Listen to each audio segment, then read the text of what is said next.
So, I'm going to do a little sketching here. Let me go to my brush size.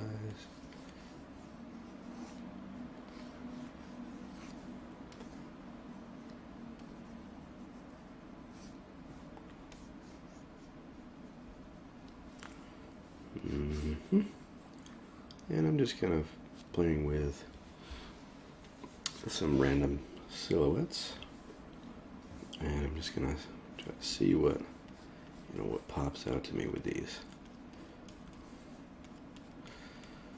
and play with some different kind of characters out of that. Right? So we might try to find some different interesting character ideas from this. So this is a method that I've played with before. I think I've done this on the stream before, and I find it's helpful to kind of get some random ideas rather than more contrived looking characters. There are some drawbacks to it. Well, obviously, you're not necessarily planning out the characters. You're just kind of feeling it out and seeing what you get. But I don't know. I think it's fun, so I'm gonna give it a try again tonight. Play with it a little bit. I always enjoyed doing this just as a drawing practice, and I'm definitely feeling. Definitely feeling much more in kind of the drawing frame of mind right now. So just gonna play with some of these ideas. So basically, the exercise is you do a random shape. You throw some the silhouette down, and then you try to figure out, okay, what is this exactly? You try to bring some rhyme and reason to it, and your eye wants to see, wants it to make sense, right? So it's going to start saying like, okay, this here is a nose, right? And this is a chin, and the eyes must be right here, and maybe that's this big hair thing, right? So you're just going off of that. You're going off of what does your brain want this thing to be, and I find that you end up with these really silly, fun kind of designs when you do that. Sometimes you have to think about it a little more, though. So like this one, like I'm just kind of seeing this as a forehead and this as a chin. But I could also see it another way where this is the chin and this is the nose. So we could play with that. Let's see. Actually, I gotta remap that hotkey because it's only undo. It's undo for only one step. So if this is our nose here, this is our chin, and then let's see if that's the lip, and then we'll put the upper lip here. Delete that.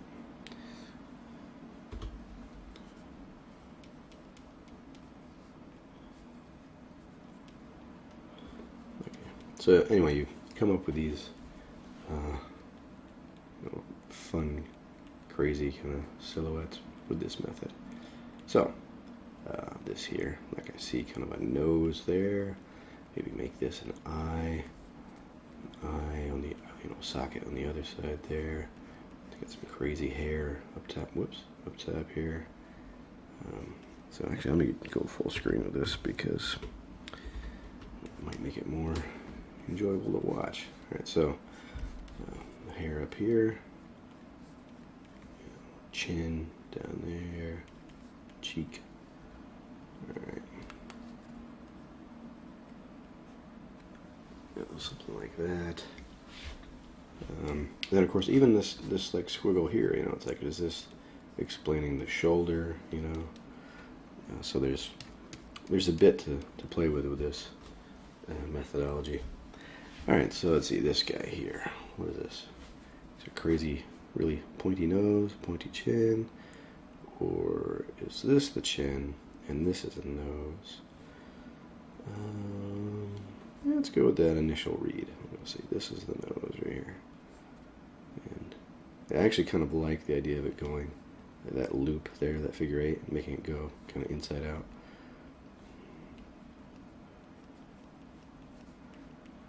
Here, and then the philtrum there, that's the area between the nose and the upper lip. Here, and of course we're just using, you know, shadows to describe the form on this.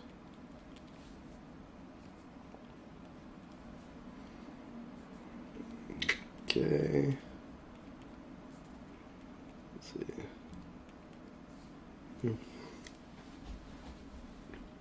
Big hair.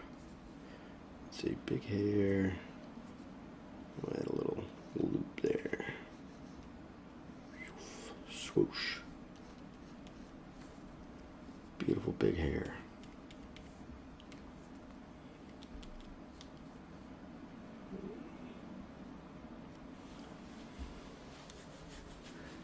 Okay.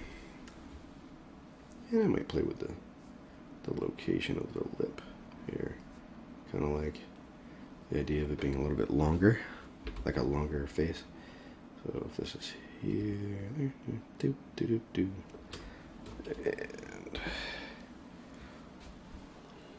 okay, we'll play with some other ones. Sometimes it's cool to make these into something you know, non-predictable, right? So maybe this big hair, maybe it's a hat or something, right? So make that this, you know, crazy hat up top there, with like little jingle jangles on it. That's what they call those, jingle jangles.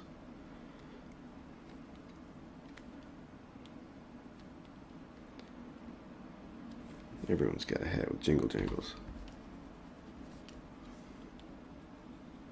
It's 2020. Alright, let's see. Hit that. Make these look like they maybe droop a little more.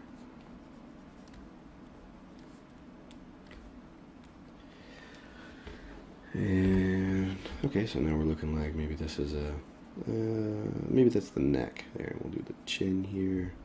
A little chin, chinny chin chin, little lip there with the nose, bring the jawbones and the cheeks in there, and we got this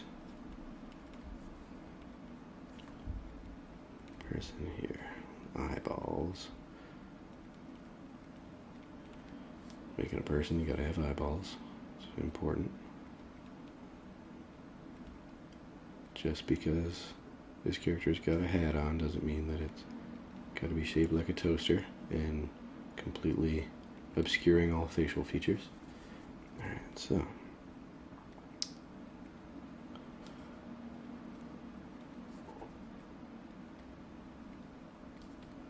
sorry if you don't get that reference. If you play video games at all, if you understand video game art, toaster helmets, that's a thing. Alright, so we got nose there, lips there. Let's make this like a more of the hat coming out here. More jingle jangles. Very important. Okay, 1 second here. Let me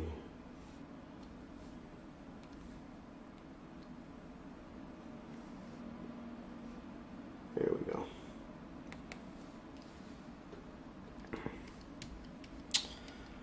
Alright, so we'll go back to our normal view here. Let's select our background color. So we can go with like a middle gray, or by background I mean the shadow color. And then we can start, going back and forth with light and dark here. So we'll go start to define some of these shapes a little more. So there's the philtrum.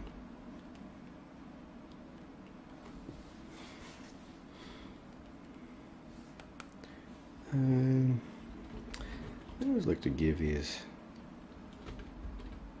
the side eye, they're kind of looking off to the side like what?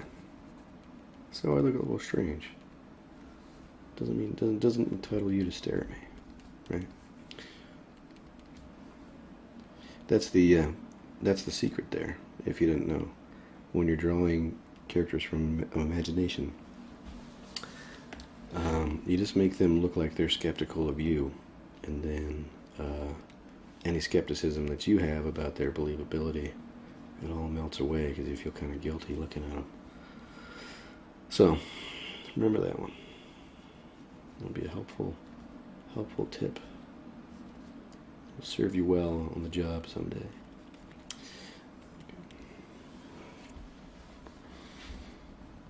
So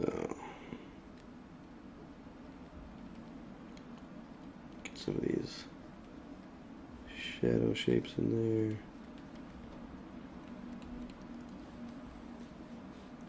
Rather significant eyebrows on this guy.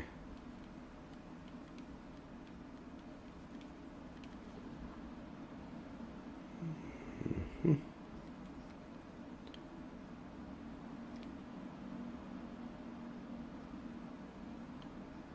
then with the eyes, of course, you're mapping this on a sphere. That's the idea. There.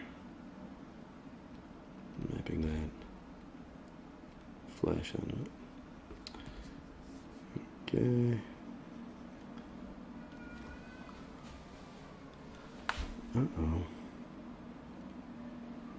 I can hear my baby upstairs crying. Poor little guy. Mom's got it. But sometimes you just gotta hang out with Dad.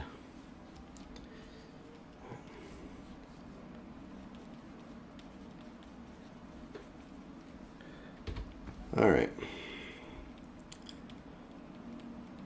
Let's get ear in here.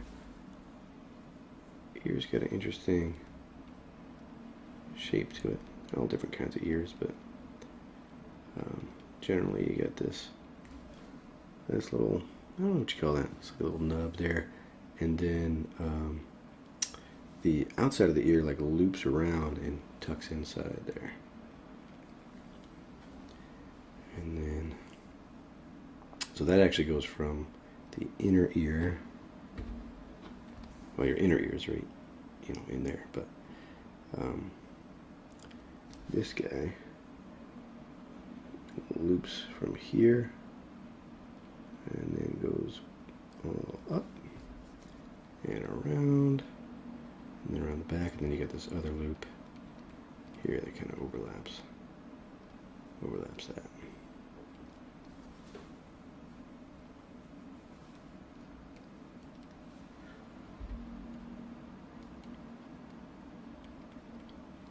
And then I can't remember what the name is for. There's like a technical term for whether or not your ear, you have an attached lobe or detached lobe. If the earlobe,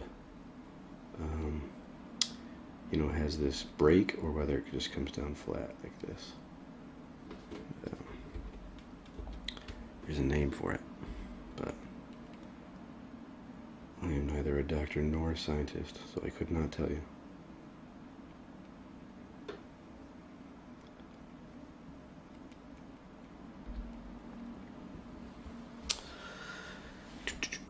All right. Nope. Get a core shadow in. on the nose there. And maybe get a little shadow going here.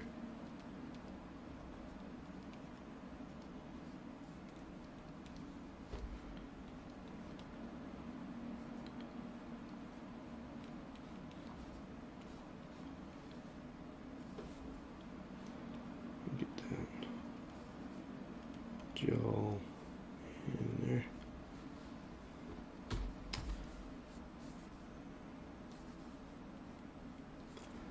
I want to show the form change there, but also want to balance the light on that, which can be a little bit tricky. You don't want to go to your brightest bright in there. Anyway, I'm getting too caught up on relatively minor things.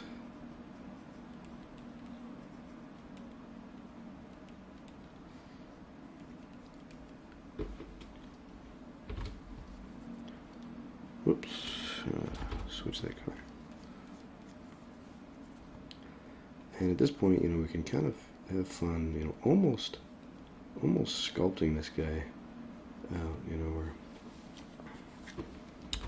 giving some dimensionality to all these little portions of the face.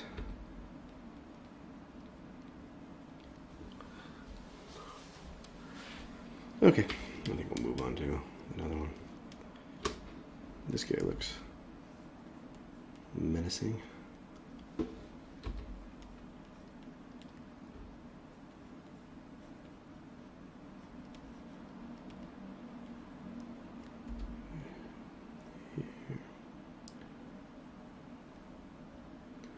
Get those nostrils in there. It's always great to have a portrait where you're looking up someone's nostril. It's in these days, very popular. Alright, let's see here.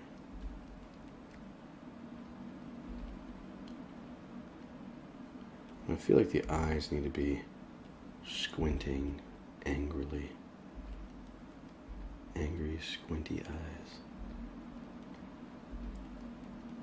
So, then we gotta have that furrowed brow. Like this. What?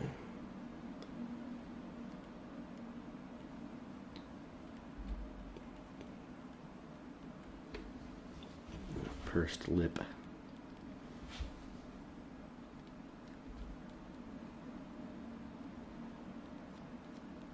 Maybe try to get some tension, like everything's kind of stretching in towards that lip there.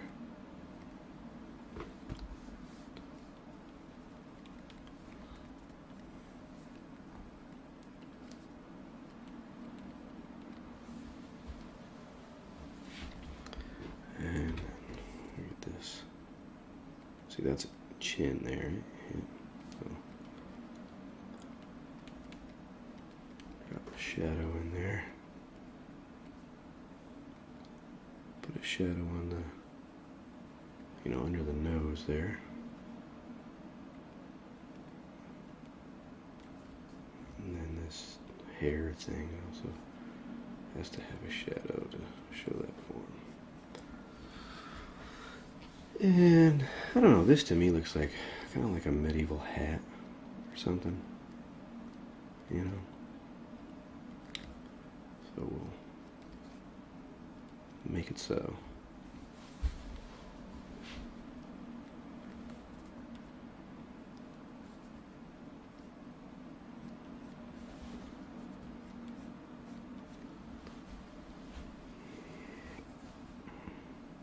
And maybe this is like a big tuft of hair here popping out of his hat. Just can't contain it. You know, he's got a big hat, but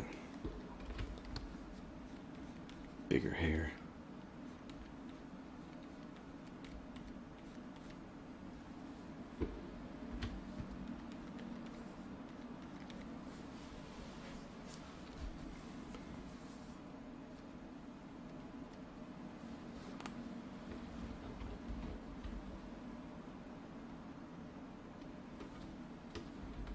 I think I might just come back and erase that with, we'll mask it out. So I'll handle that.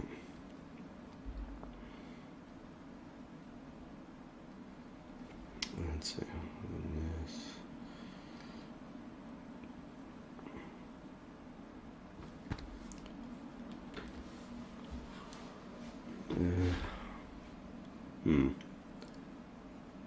Bring all that down a bit there.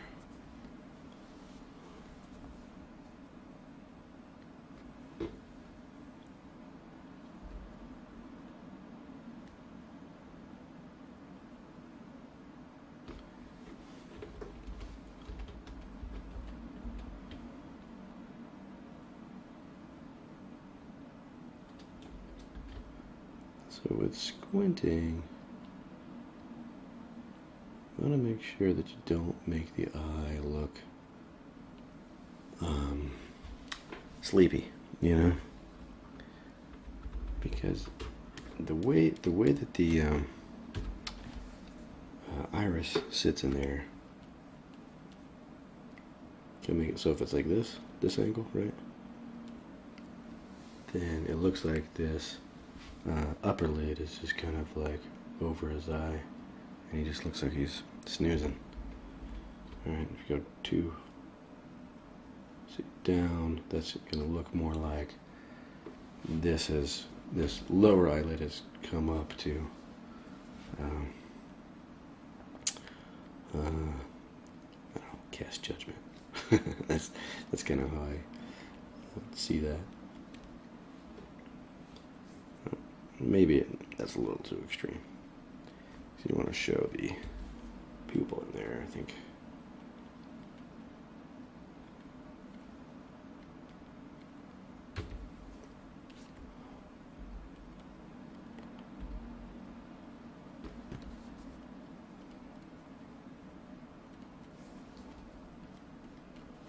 And playing with this here, but sometimes I'll take that little fleshy area on the inside of the eye, have it catch some light, and that can help with defining that shape of the eye there.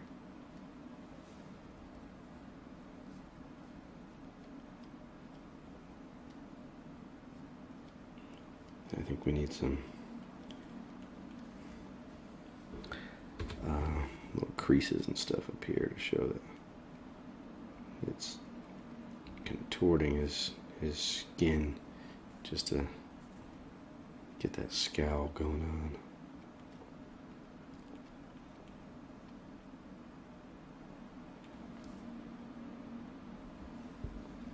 Of course, that's all much too heavy, but we will clean it up.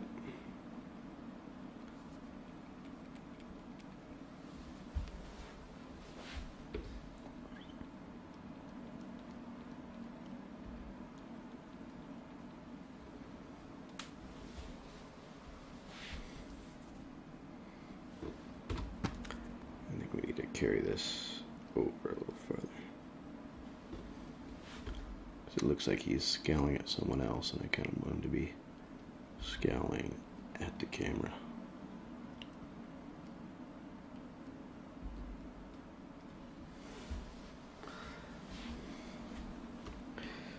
Okay. Maybe a little bit more here, that big shoulder whip there, big round puffy medieval shoulder pads, whatever you call those things.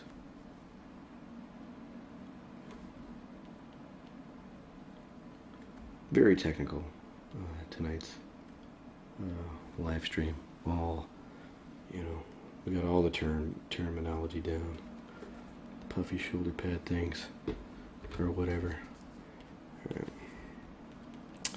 So let's go here, and maybe a little more there. I don't know. Move on to the next one.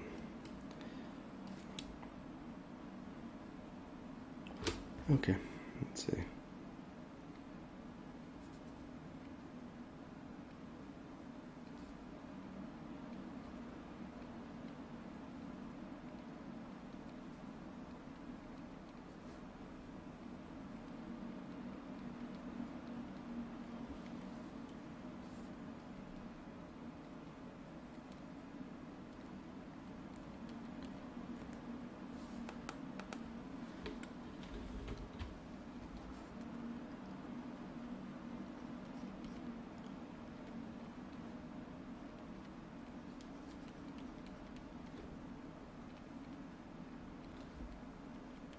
Let's see.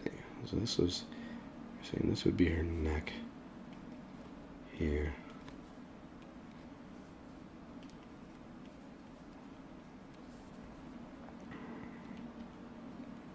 So we'll have that.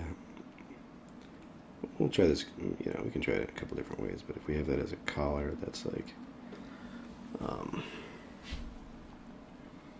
you know, kind of popping up. We can readjust that if we need to.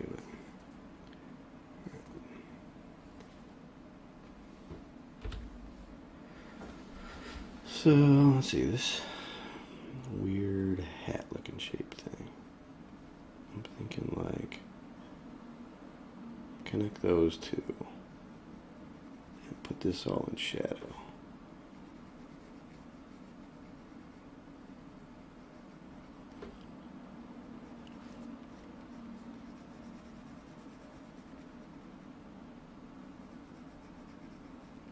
Like that.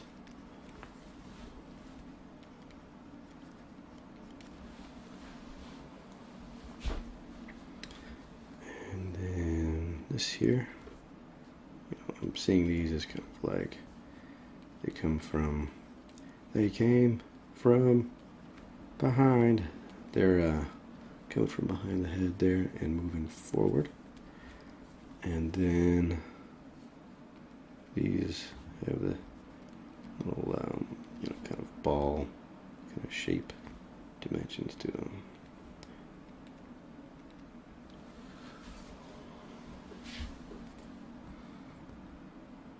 And I'm kind of thinking for the eyes, maybe more just like, you know that look when someone's like, doesn't really care, they like barely keep their eyes open. It's like, whatever. That's kind of what I'm going for there.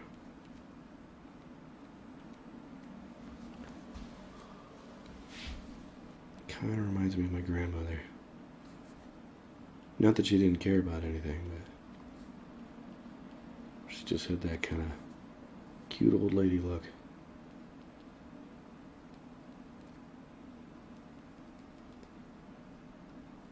All right.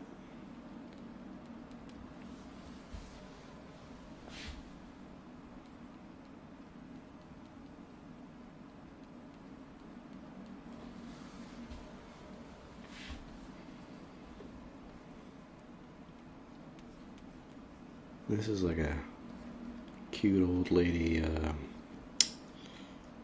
pirate captain or something. I don't know. They must have tried to do that on Pirates of the Caribbean or something, right?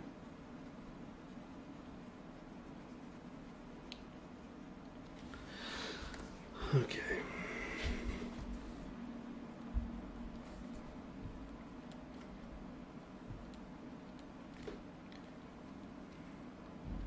Kind of want like these ears that are like squished out.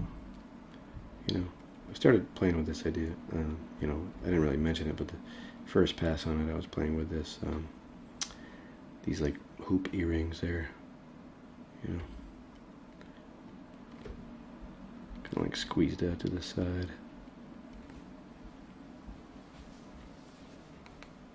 All right. Go over here.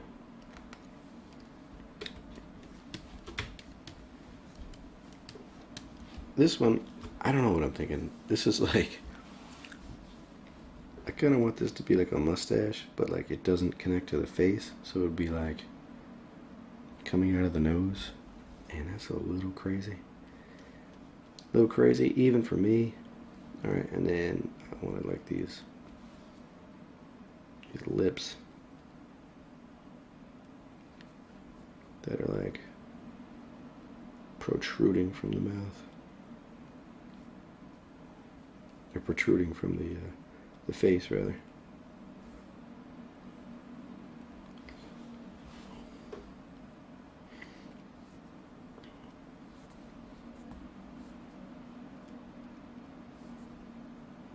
So then even the lips have to cast this big shadow.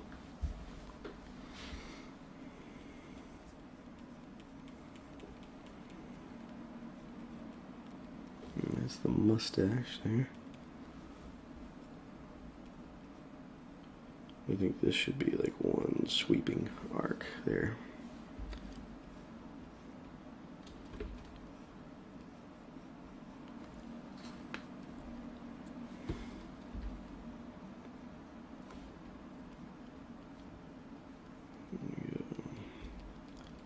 Get that light there, disappear. Alright. Big bags under the eye.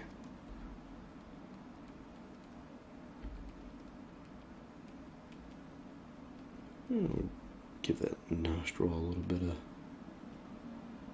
you know, the cavity, you know, that goes all the way up here. And so you do get this little bump there on the side of the nostril, or side of the nose from the, you know, nostril going up. Alright, then we go here, here.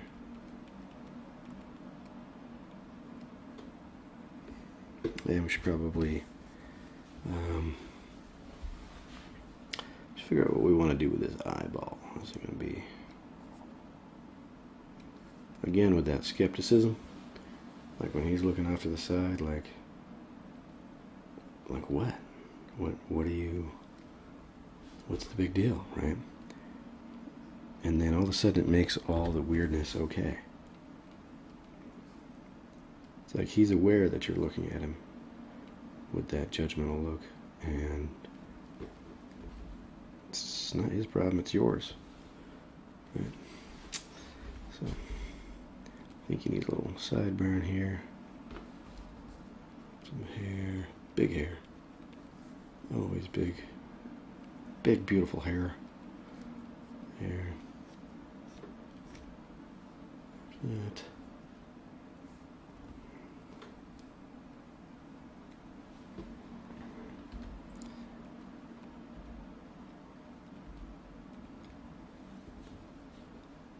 Let's see.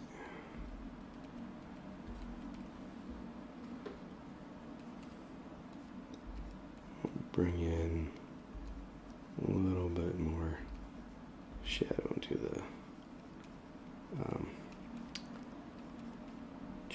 cheekbone there, jawbone.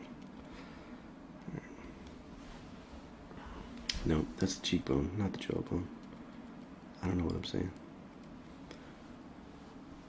All right.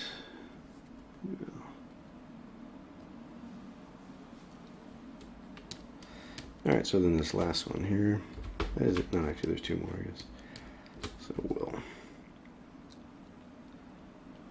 figure this one out. Again, with these like crazy shapes, I like that. You know, I was mentioning that before. Like I like this, the figure eights here, and kind of see how those play out. You know, usually when I do this exercise, I keep it pretty tame. And why though?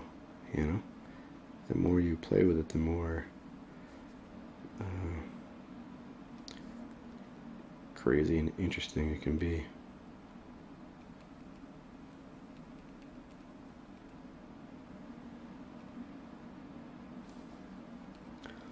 Push it till it breaks.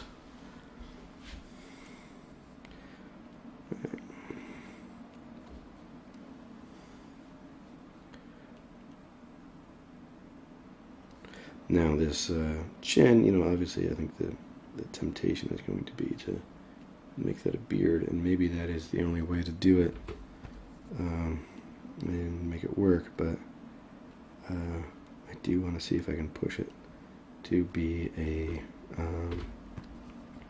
like just, you know, that's just his chin bone. He's just got a weird chin bone, man. Why you gotta stare? You know? That being said, I guess we gotta give him that, like, judgmental side-eye look, right?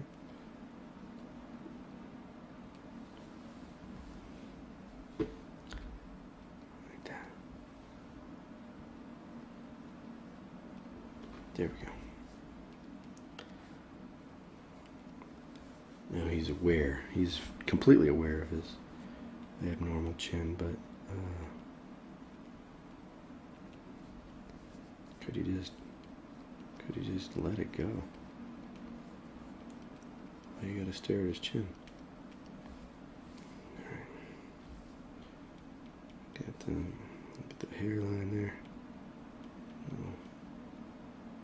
Oh, of course you gotta put an ear. You gotta have an ear.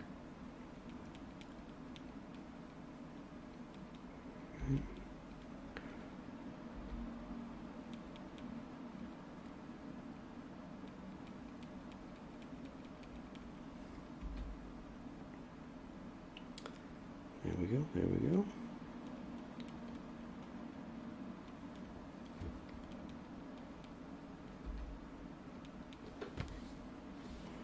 And then the collar.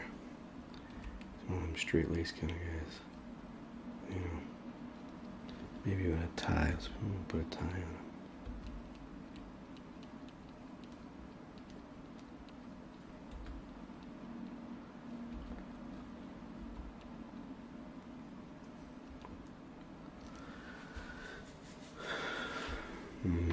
Okay. So far, so good.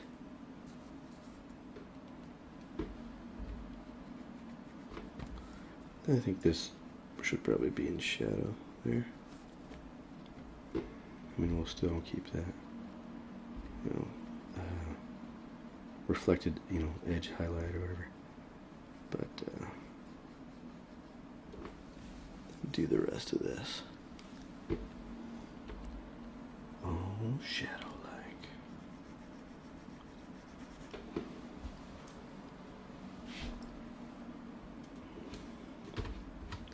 Get a couple stragglers here. Okay. Do a hair light on this guy. Like so.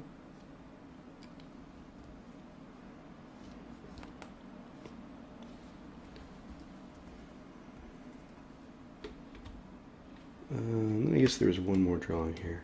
I don't know that I need to do this, but why not? We did the rest of them. This one's a little almost too proportionate.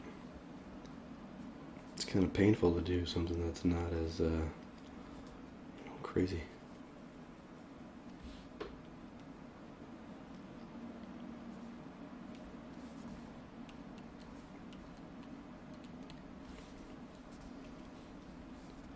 But we'll do it.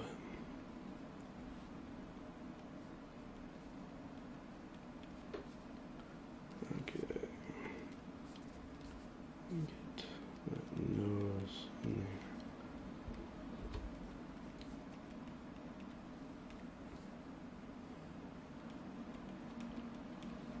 there. And some of these, you know, we don't have to like define every little piece of it, but you can start to imply, you know, where a shape picks up and then where it's headed. So, you know, this line here heading to, uh-oh, it's my phone telling me to go to sleep. We're going to ignore that for now. We pick up this line here, and we imply that it's going to connect these two areas there, right? And then, of course, we can get more subtle with that. And if you have, say, like this spot here, you do the same thing there. Like you cut those so that you're showing how they come together, but you're you're not drawing a line all the way through it.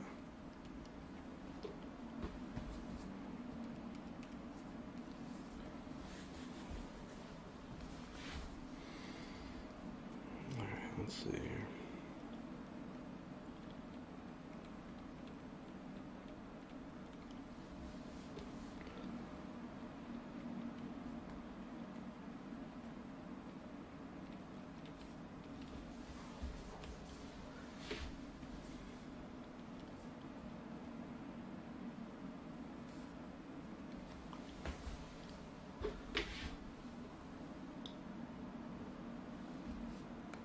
Oh, hold on a second.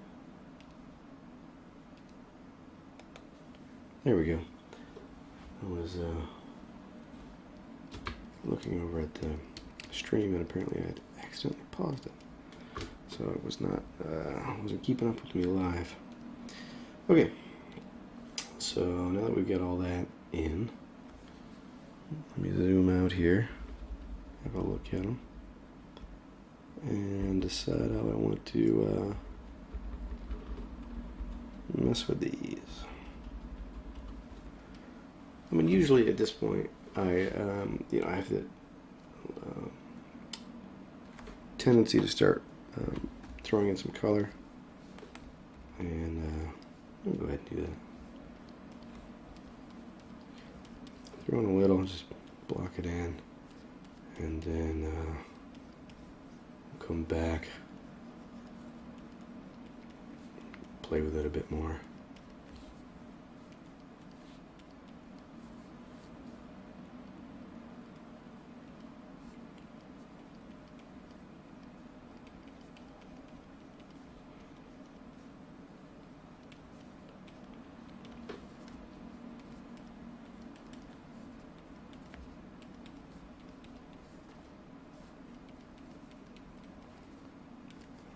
Okay.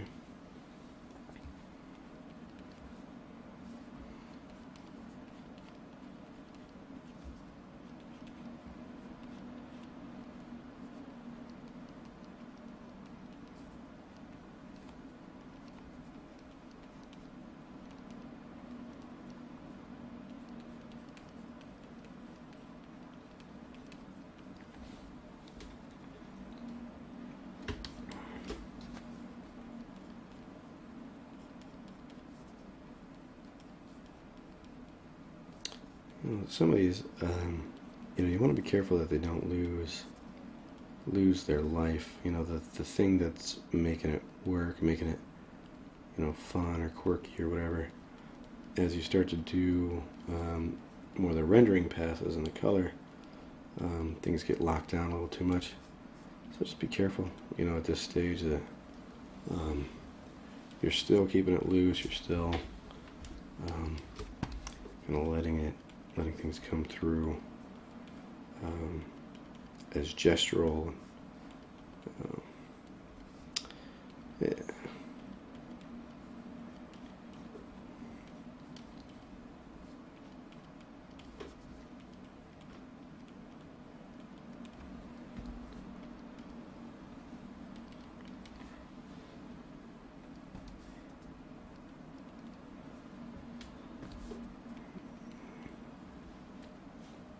Let's see here.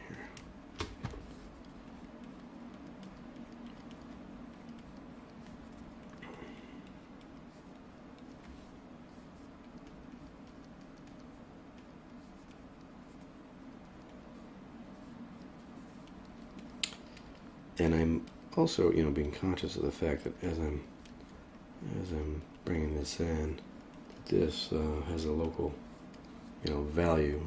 It's bringing all the white regions down to a darker value and bringing my shadows up. So I'm really kind of introducing a bit of a mid-tone, even though it has, a hue and saturation, color value involved with it. And so when when you block in with white like that, like I started with, you want to make sure that you only end up with just very few portions with that bright color, unless unless you're going for a high key painting. But for just typical stuff, you want to make sure that you're reserving your brightest brights for the areas that are going to need it with highlights and so forth. Okay, so then I think we'll bring in like a red, more fleshy, implies that there's more blood under the surface of that area. So, cheeks, nose. You don't want to go too red with the nose, because unless that's the style you're going for, but that very much is a style that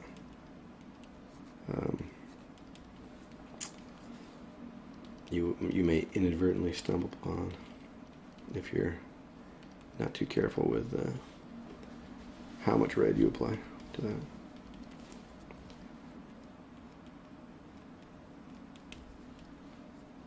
Oh, this dude doesn't have an ear. Totally forgot. Sorry, guy. No ear for you.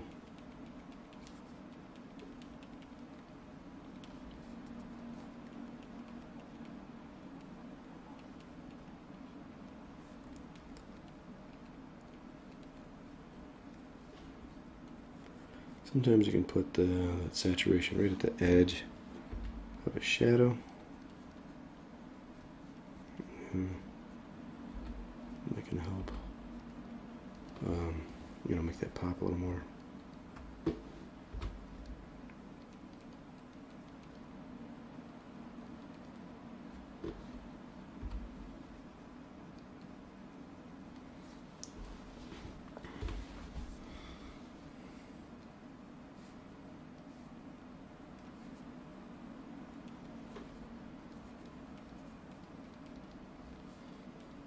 Now this guy probably will dial this back on the pinks there and the cheek, just because he kind of looks like one of these characters who should be like kind of bony and gray, like he's just and not much life in him. So we'll stick with that. Okay, and grandma. Get those cheeks really pink, full life there.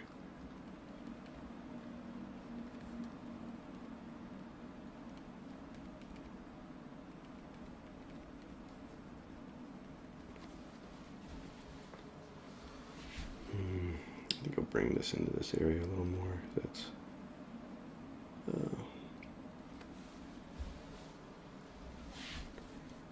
just one solid color there. And I was thinking she would have this thing on her head, like a little headband or something. So maybe we'll give that a color.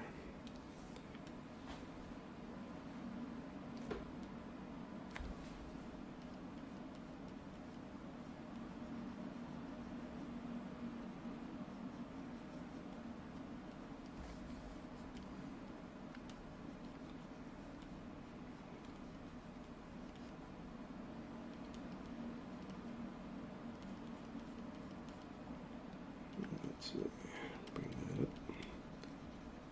Bright like that. I'm gonna adjust that hair color here pretty soon, but we're just gonna keep on playing. Alright, so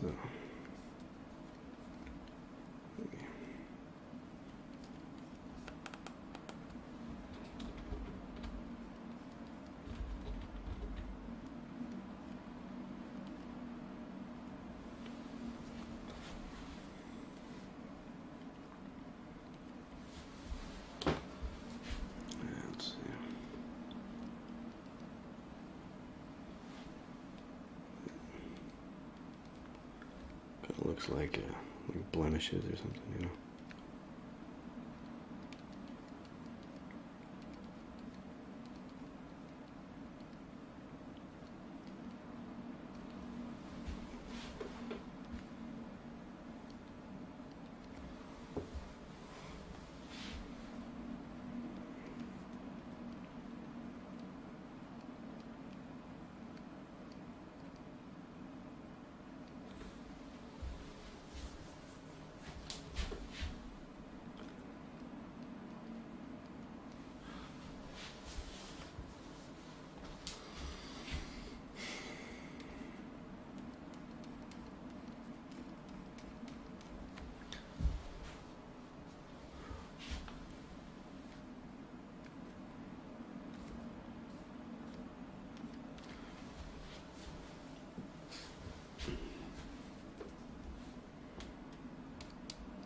Let's see.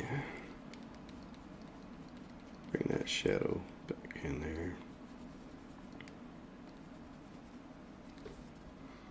Maybe introduce it a little bit here. You know, get these. These hair shapes going on there. I think we gotta get this. Ears gotta be have a little more color in it.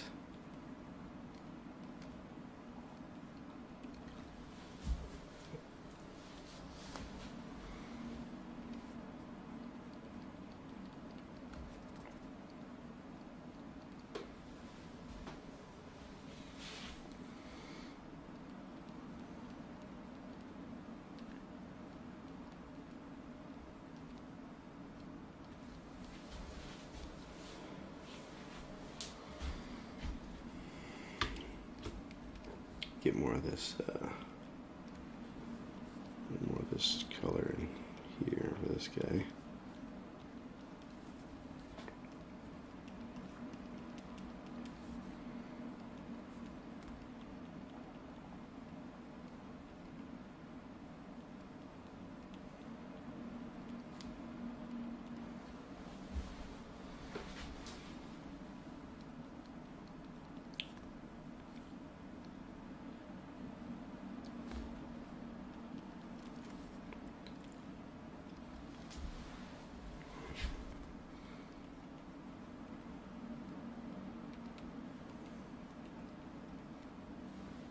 Let's see, I think we need that skin tone, shadow color. Just gotta travel up here and maybe get this shadow down the nose a little bit. Introduce it down here a little more. And underneath there. Under the ear, under that little sideburn thingamajig there.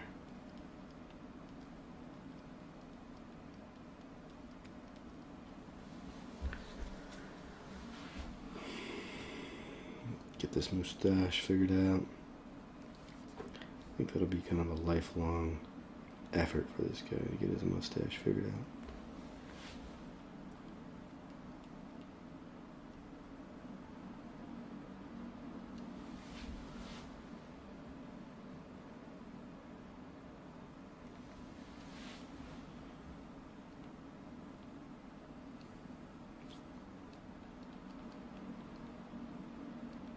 Let's get that.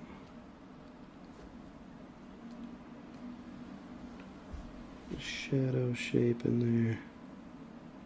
Like that. More red in there. Around the lips.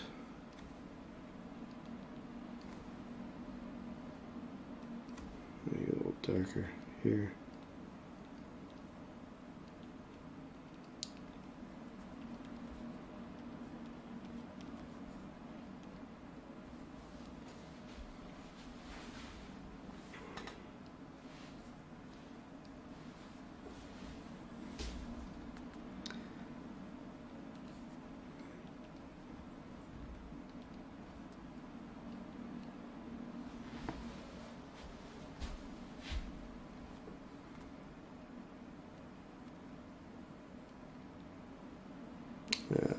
see, this has got to come up a little, not quite as strong there.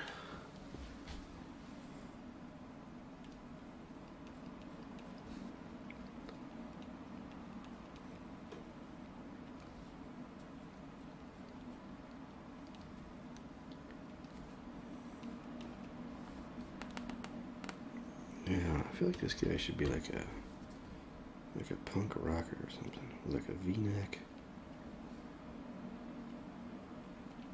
like a tank top V-neck.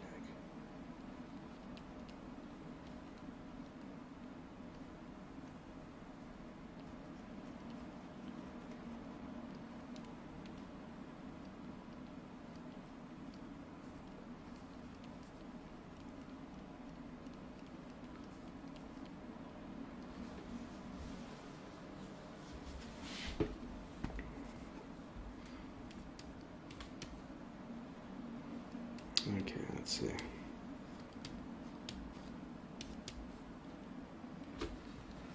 I guess we could add some of this in there to the other ones.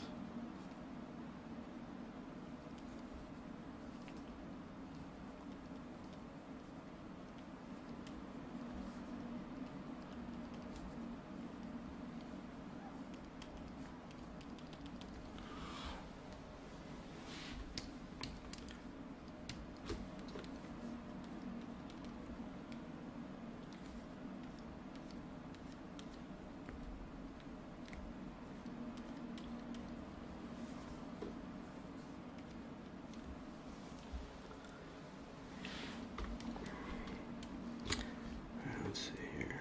Maybe get this looking a little more like that's the plane behind on the excuse me, on the far eye right there. And I'm just gonna grab this whole thing and group it. We'll add a mask and we'll start cutting away at this.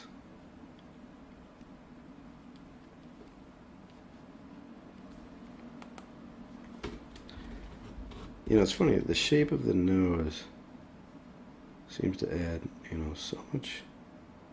It's like such a different character when you change it just a little bit.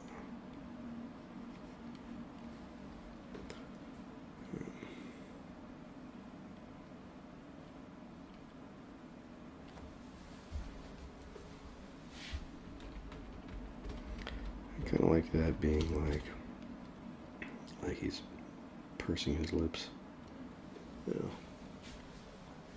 judgmentally.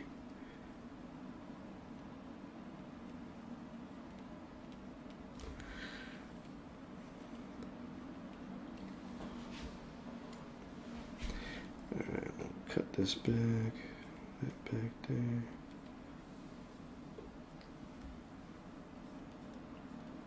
Clean all that up.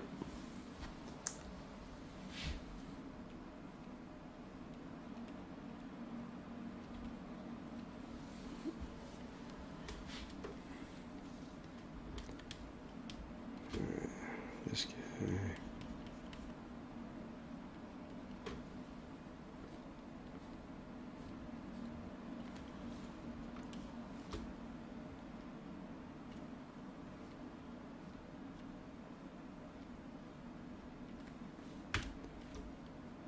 Bring that in there. This whole nose thing here is gonna get tightened up.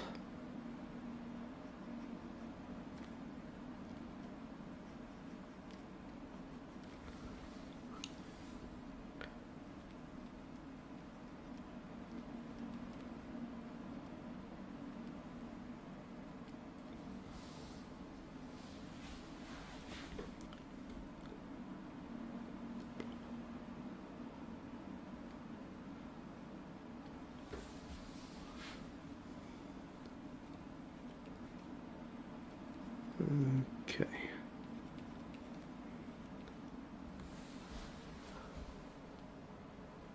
Clean that little fiddly bit up there.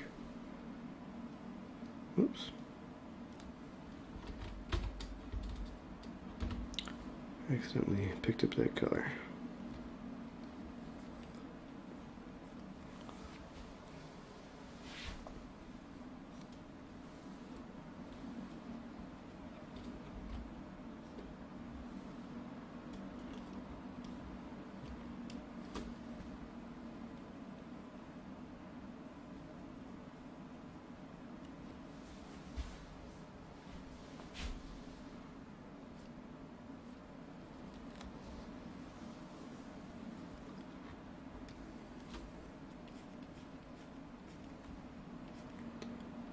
And that same concept that I was talking about earlier, where you can, you know, pick up a line, have it end somewhere, have it pick up somewhere else. Same thing applies here, where you're, you know, right there, cut that edge there, and you can see where it terminates. Right, where it terminates here, but it picks up there, goes the other way. So you're kind of referencing that other, you know, part of the drawing.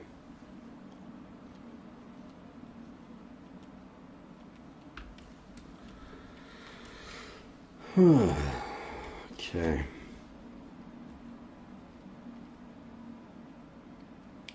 That good, huh? That good.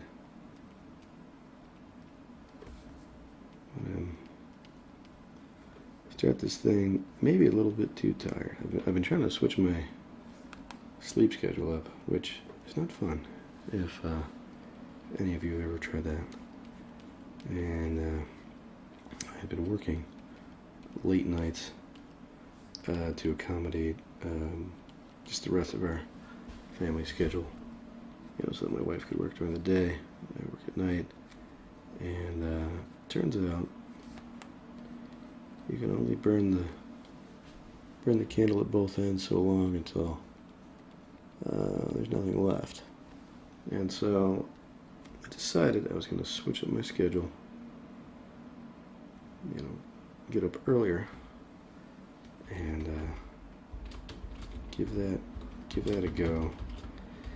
And it's okay, it's working okay, but just the change is itself difficult. So I recognize that for a lot of these streams, I come in already tired, which is not that fun. Does end up with some crazy artwork sometimes when you're just sleep deprived and you just do whatever comes to you, you know. But anyway, been trying to switch that up and getting used to the new normal for me. And it'll take a little doing.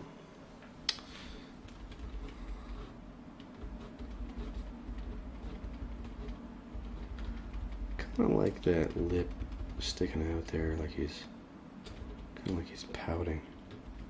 You know, it's kind of a pouty lip.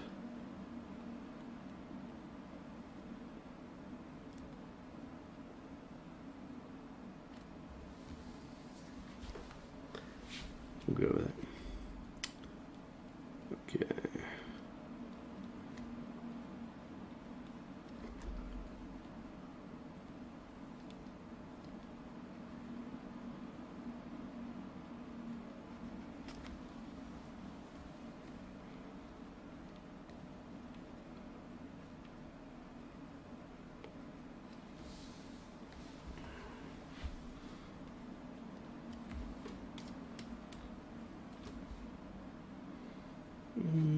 Okay, I'll clean this edge up there.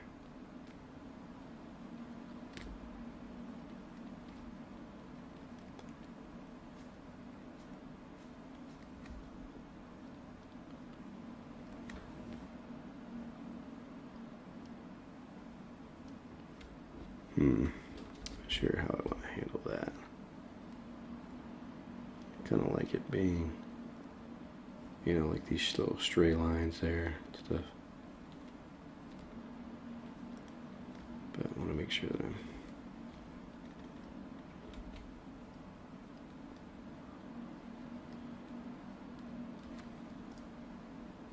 maintaining the integrity of the drawing, the original kind of gesture and feeling.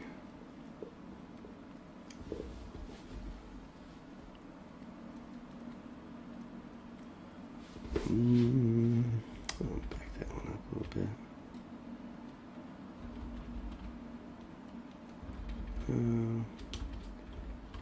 Yeah, that works.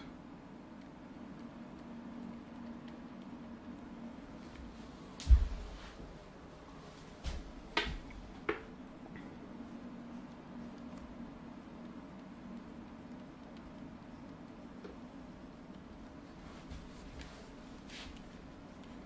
think those shoulders are too wide. I'll bring those in.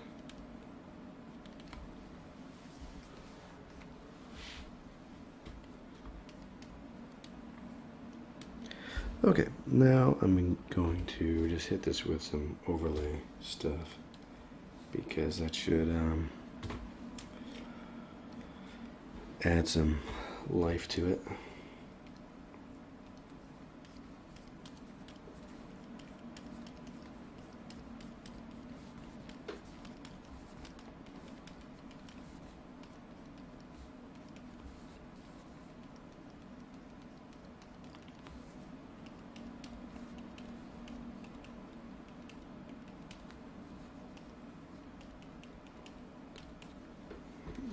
Let me get like the inverse color there, like a bluish tone, just in case I want to come back on some of these.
It's funny when I come up with like totally random characters.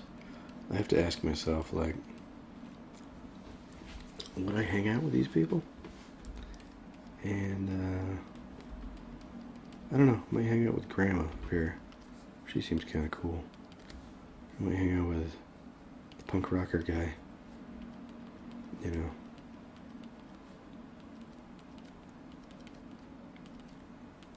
Maybe play some board games together or something. I don't know. But, especially this medieval guy. I could see us getting along. You know. He could talk about, you know, castles or whatever. I could get down with that. Castles are cool.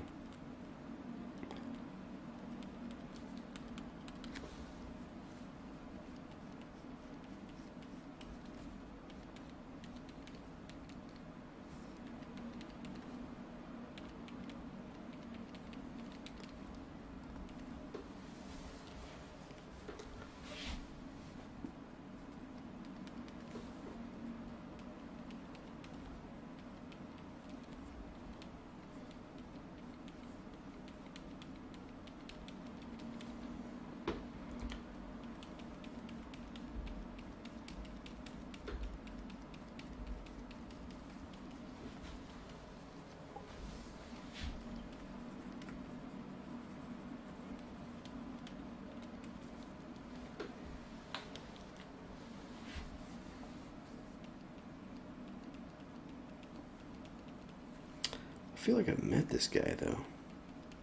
This looks like somebody like, I don't know, one of those people that you remember from college or something.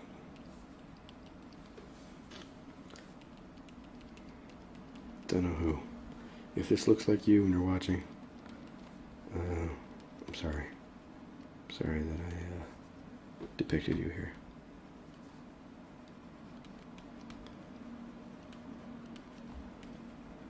Without proper attribution. Okay.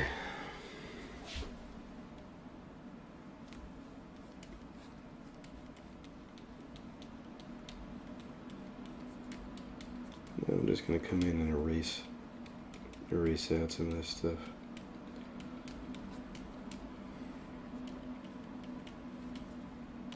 Should add a little texture, a little more life to it.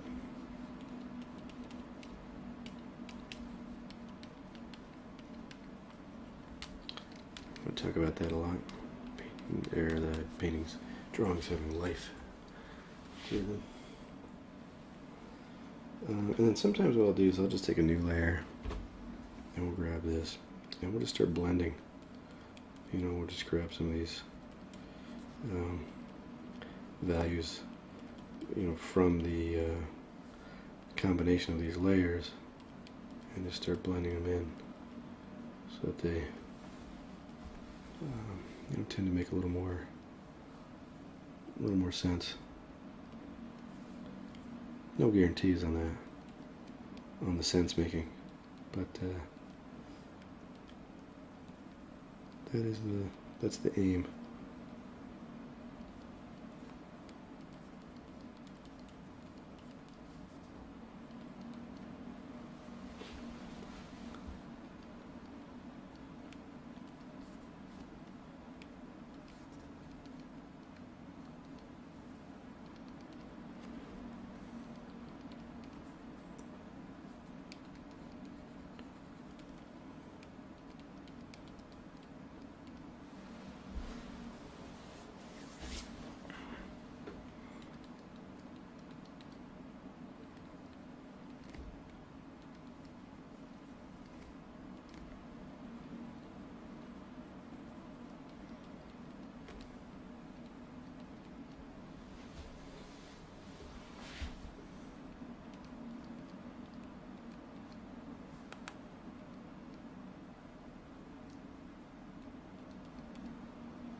I think this should be almost flattened out a little bit there.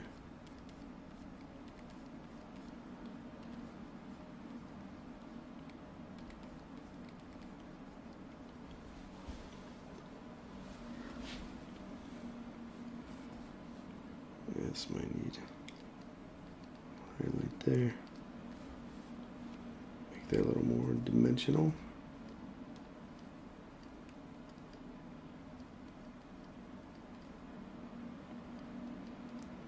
Get those bags under the eyes going on.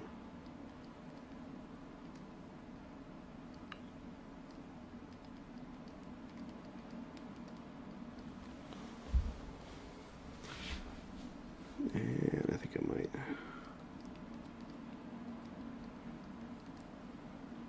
define that edge, so this is more like a muzzle kind of shape there rather than I don't know, I had this kind of these different shapes combining there that I wanted to take care of.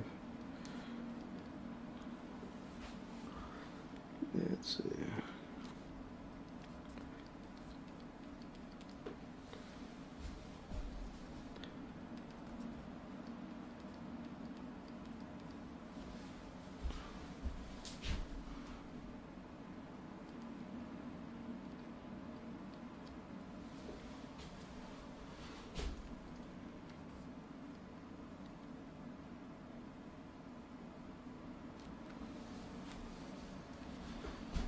kind of like that, accentuating the flared nostril.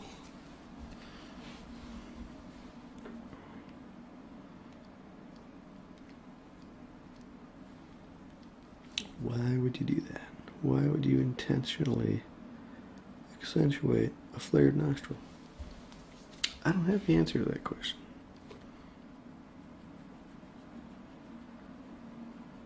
Seemed like fun? Seemed like the right thing to do at the time? Okay. Let's keep moving on with this stuff.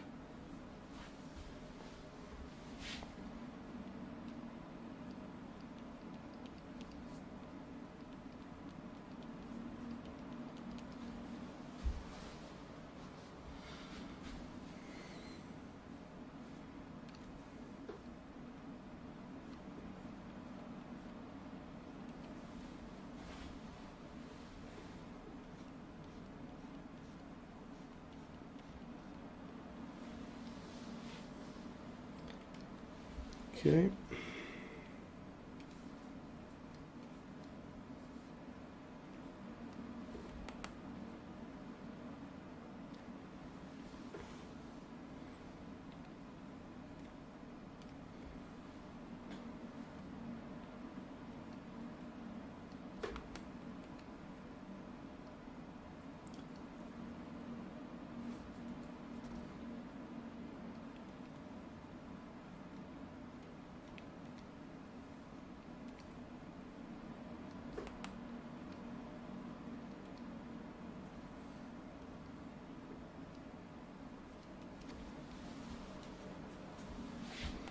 Might be a bit much there. Back that off a little bit. Go with this pink color.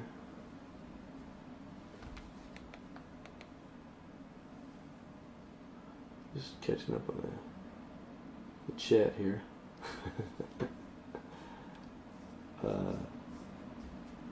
I'm sorry, I caught that a little bit late, so I don't really know. You said tell me about it, but I don't know at what point what I was talking about. Something crazy, sure. But anyway, let's keep on keeping on here.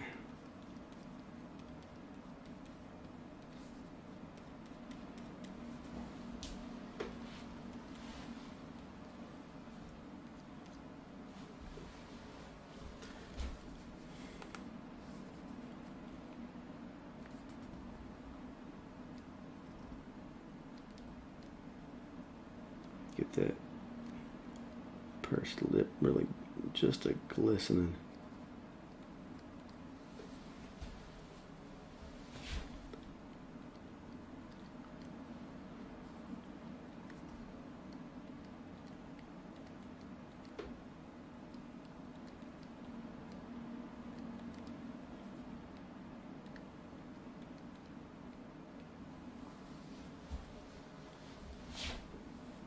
Where'd my mouse go? There it is.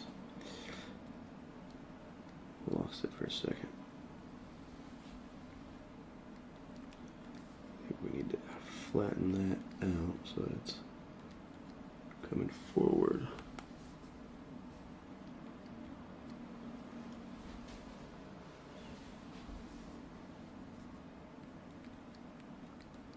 Just seems to be the mouth structure of the day here. I don't know why. We gotta make that the facial expression.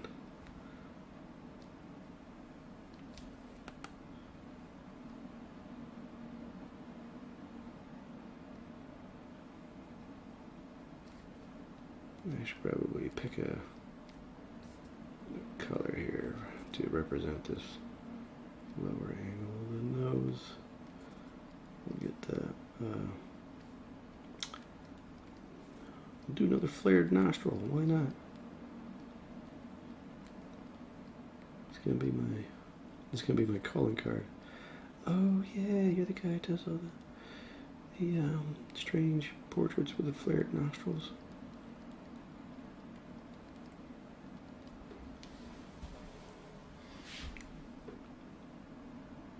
And then if anybody else does it, I'll be like, hey, you stole it from me. That was my thing. The flared nostrils. That's Eric Elwell original. Okay. Yeah, no, I don't think that would fly.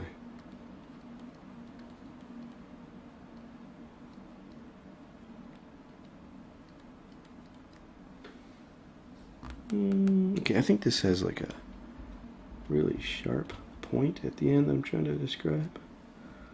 So I think I need to bring everything into that point.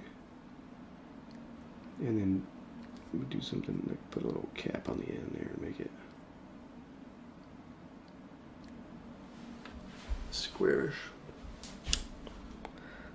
Zoom in on that. Shift that color over.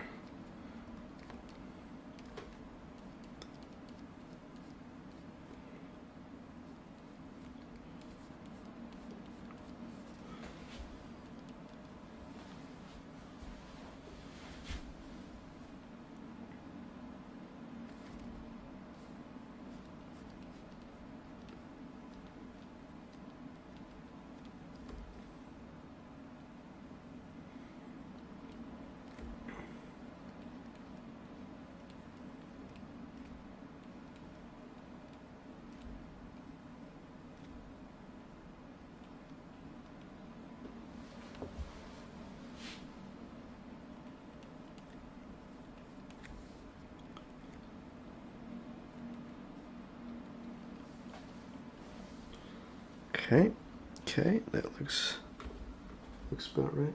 Oh, the sleep schedule. Yeah. Let's see. Now I'm looking at the chat over here.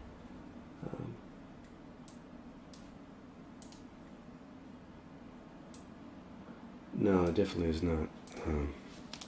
not a fun experience, but necessary, I think, at this stage. Just gotta get it dialed in. You know, I think if we're honest with ourselves, like, there's only so much, you only have so much capacity, you know? And when I was younger, I wanted to believe that I could do it all, you know? And you felt like you could get away with a lot without any adverse effects, but I think for the most part I just didn't know how, in general, how poorly I was performing when I was tired. You know, you just didn't realize that you could do better. You know. So.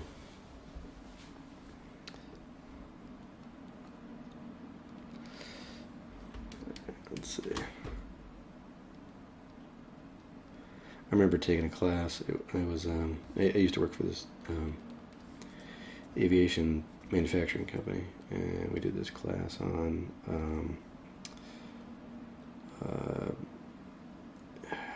I don't remember exactly what it was called, but it was like the main reasons that accidents happen, the things that contribute to human error, and I was talking about fatigue, and with fatigue, you can within like 2 weeks of being sleep deprived and exhausted, you're basically acting the same as if you're inebriated. You know, like as far as your decision making, the speed at which you make decisions, and how you would rate those decisions, under normal circumstances.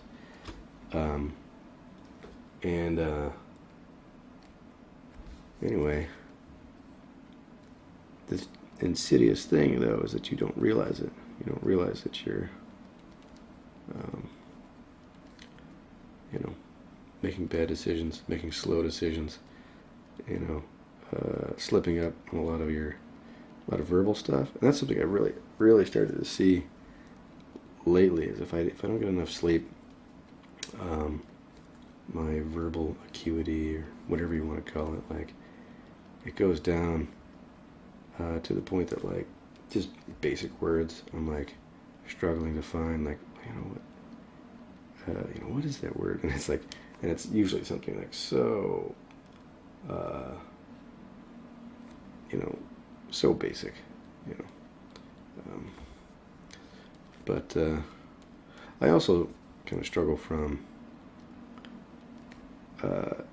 needing to use the exact word that I was originally searching for instead of just good enough, you know, like, so there's kind of a perfectionist thing there. But yeah, I definitely noticed that I was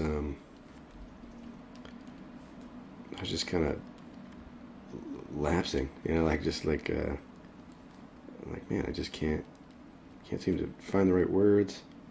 I you know, am spaced out when people are talking to me and stuff. Like I'm just not engaging.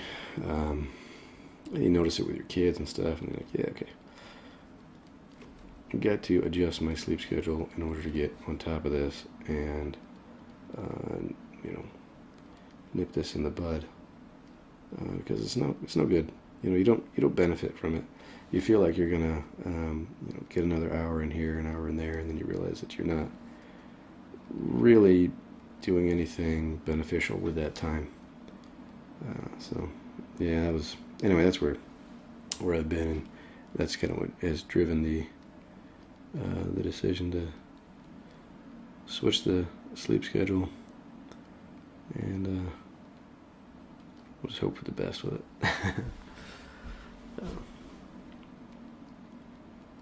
Turns out you need to sleep. Turns out it's actually good for you.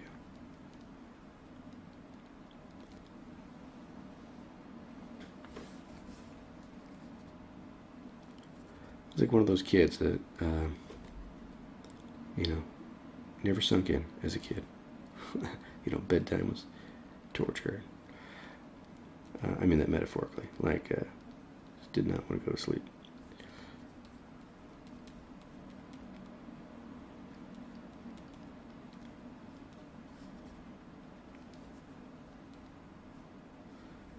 Alright, so we're working on the grandma here.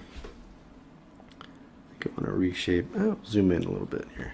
Usually I try to work really far zoomed out so that I can get the big picture dialed in, you know, but for this one I think I need to get in close and get some of this worked out here.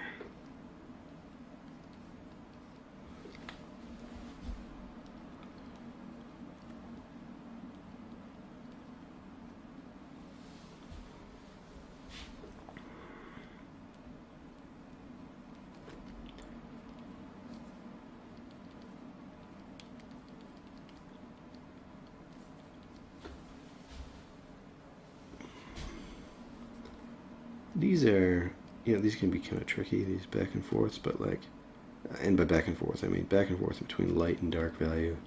You know, you're trying to like show these form changes and stuff. But like, these are some of my favorites, just to like show these puffy volumes kind of edging in and out of itself.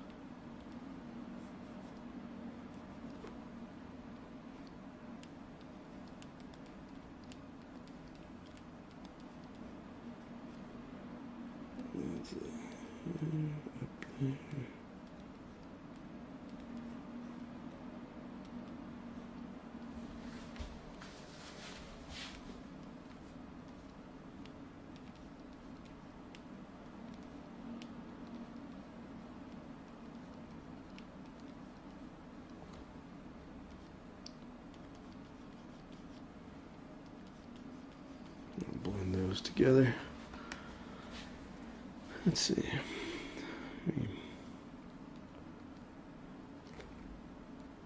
Fill in Grandma's eyes there with some lighter color.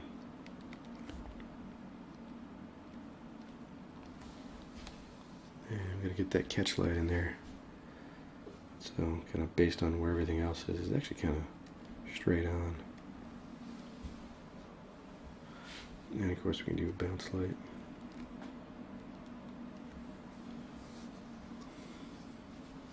I think I could intensify some of these colors a little bit.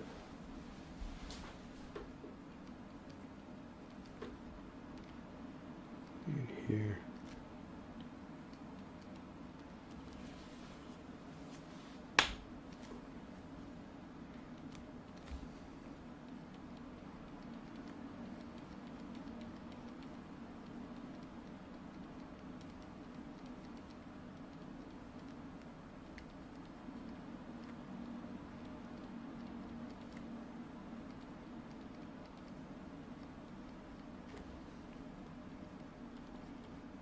Again with those kind of in and out, light and dark shapes. And try to get some of those going on here.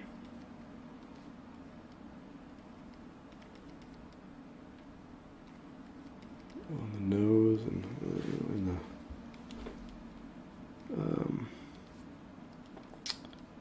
the eyebrows here.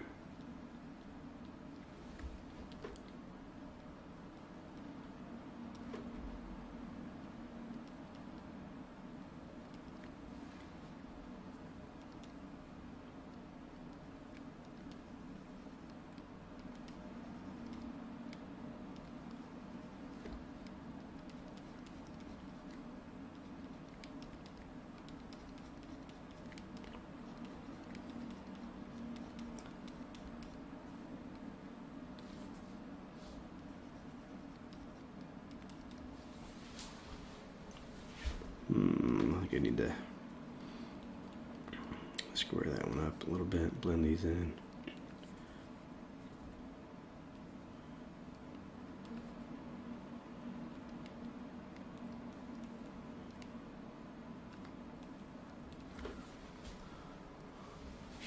And blend that in more, I think, and get some of that, more of that half-tone kind of pink in there. And maybe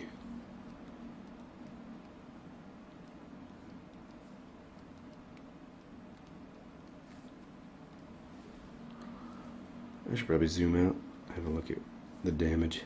What have I done? Let's see. There we go. Okay, so back to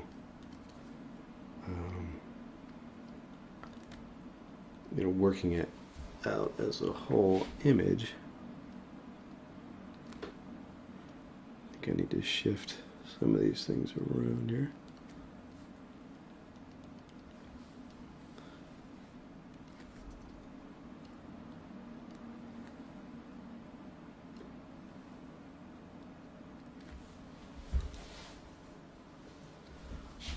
Yeah, maybe introduce a little more pink in there.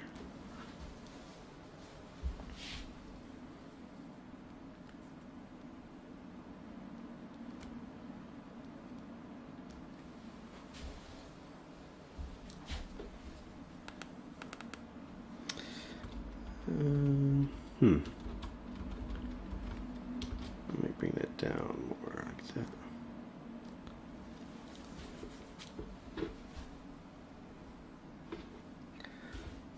Okay, then we'll just do a multiply for the hair.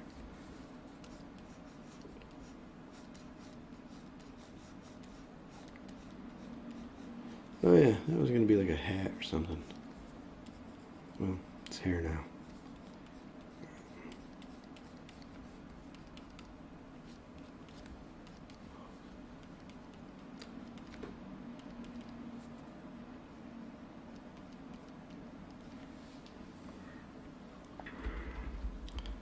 And maybe we'll do this for the other ones as well.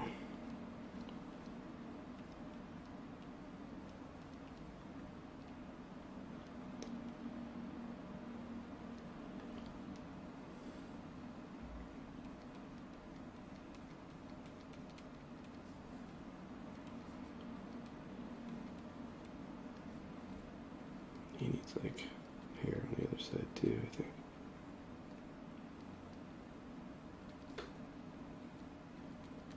I don't know, he's a crazy looking dude.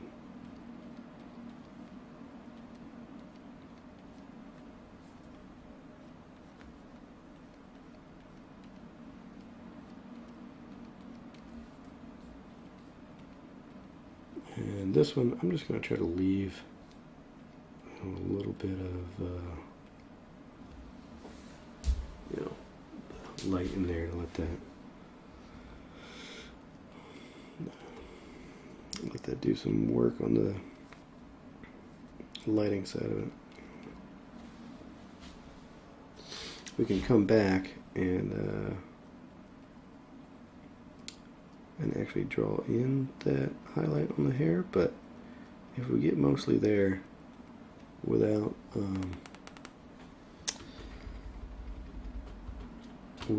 needing to like paint it in, like we just implied it with other strokes, then I'm happy with that.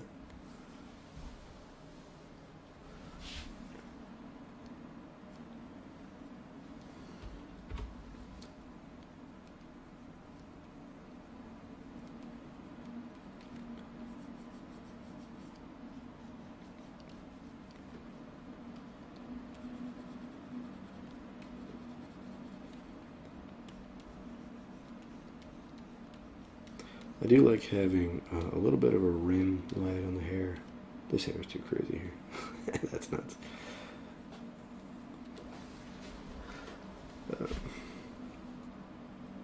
But yeah, leaving a little bit of that rim light, because hair picks up light behind it, and you would get a little bit of that effect there.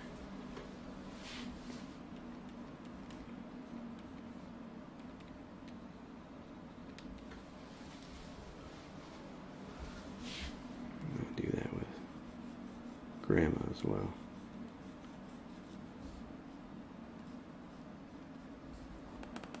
We'll just do it on the edge for now, and then we'll try that.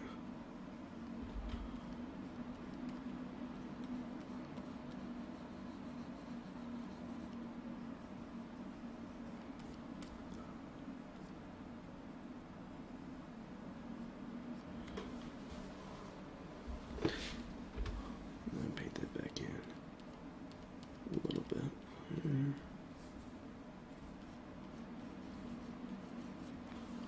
Something like that. Let's get a little bit of a plastic look to it, but we shall live with it. We'll do this guy's hat.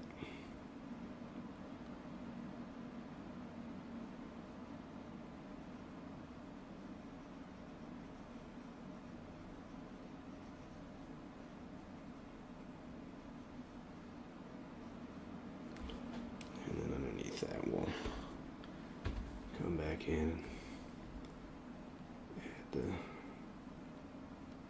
outside shape to it, or rather the silhouette shape.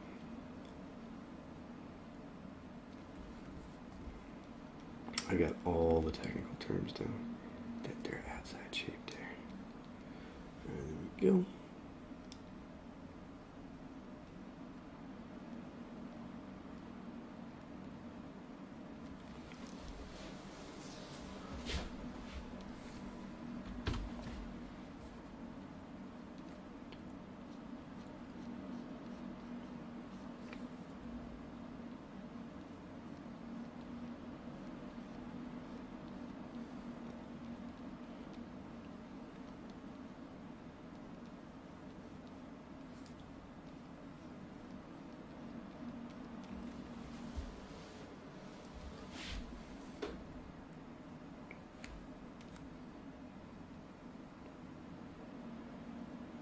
Let's put like that half of his face in shadow.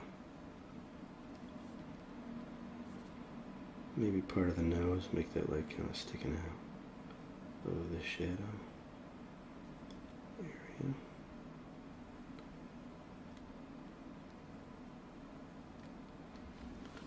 And then this whole shoulder there, shadow.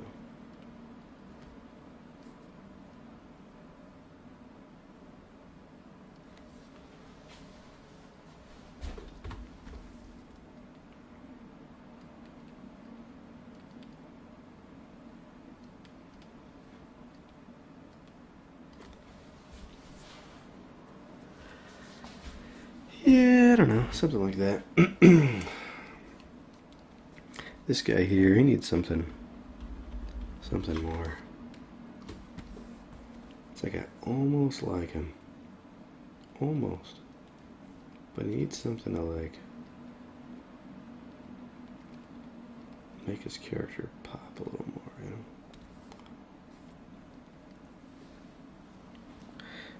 He's definitely like this cold, cranky, old guy, you know?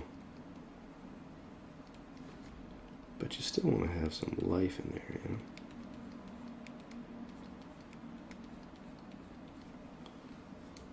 This is why he's started going to bed earlier, trying to wake up earlier instead of staying up all night.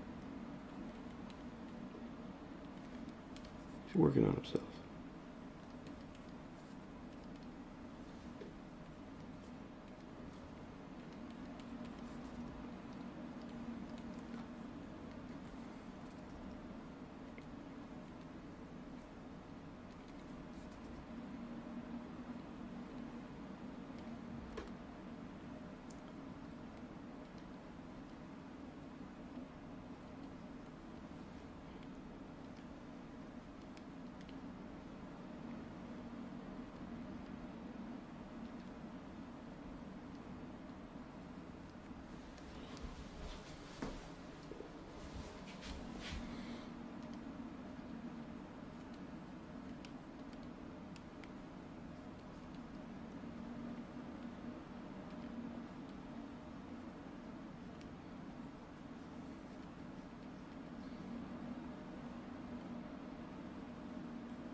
You know, I just don't know what to say, because what do you say when you make something like this?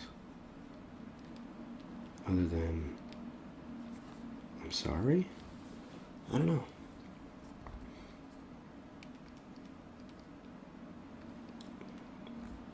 Just looks like a miserable guy, you know?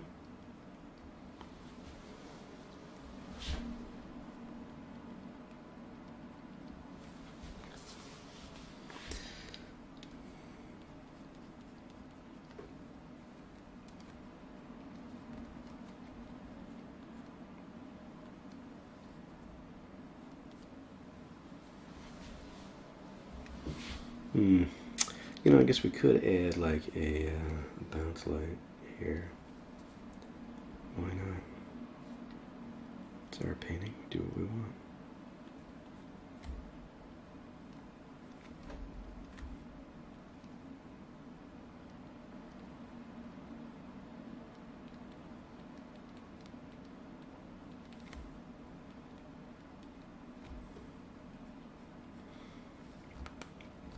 I want that to go all the way down to the nose here. Or to the tip of the lip, I mean.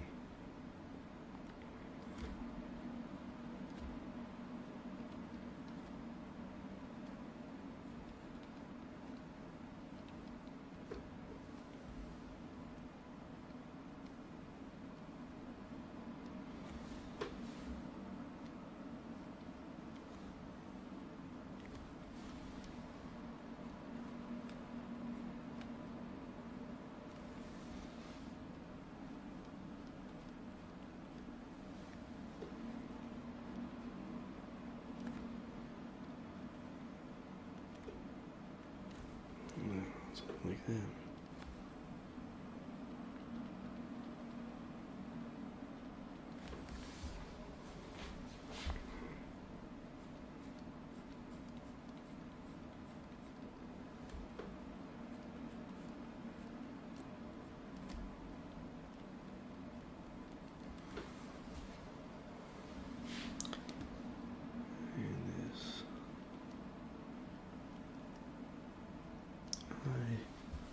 Eyebrow there, and maybe give him a catch light. I mean, he's still human.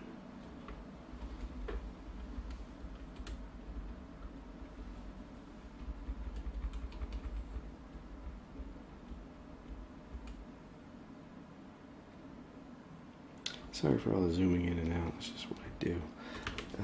It helps to see things, see it at a different kind of resolution. You look at it in a different way. You see it kind of as a whole image rather than you're getting too caught up in the parts.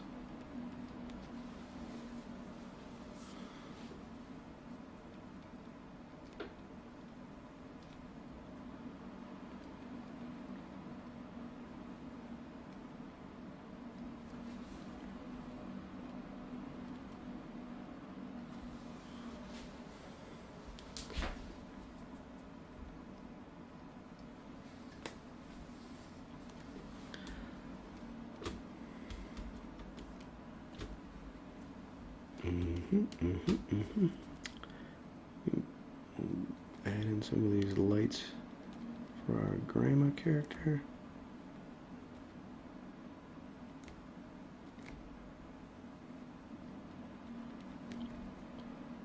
Give a little bit of dimension to some of these features.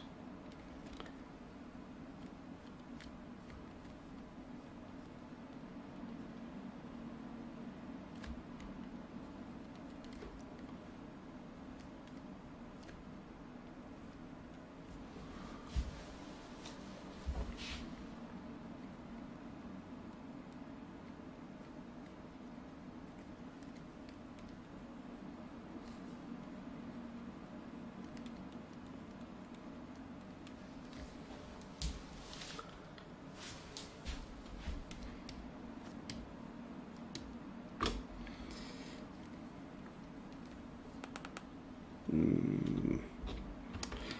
don't know about that one. Let's see. This guy here. Some of that blue.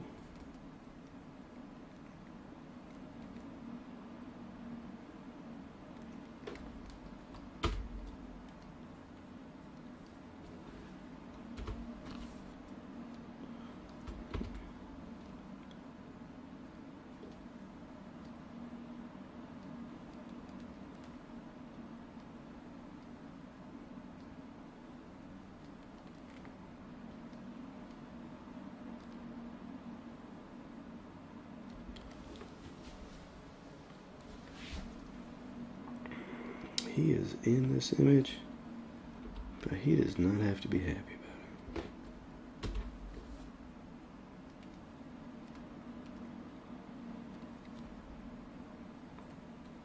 True story right there.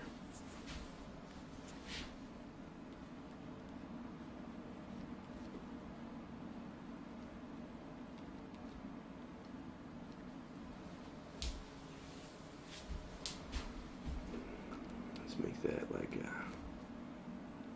a brass buckle or something.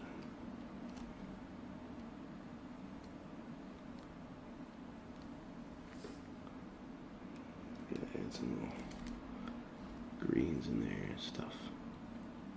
Get those colors all bouncing all over the place.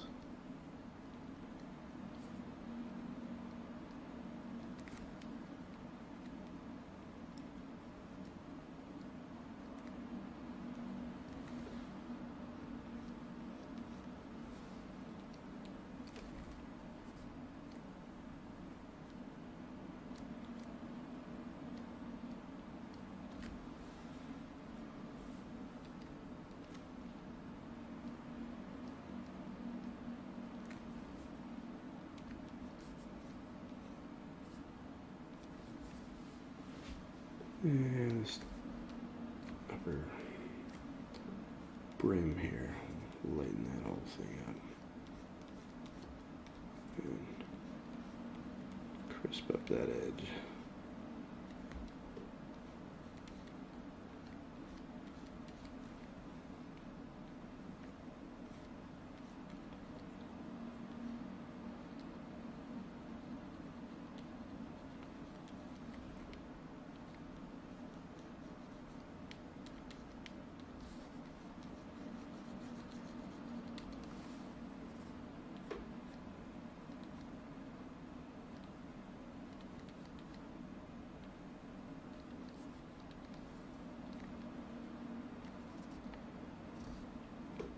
So my wife got this book on medieval castles. And we thought, oh, that'd be cool for like the kids or something. And you start looking at it.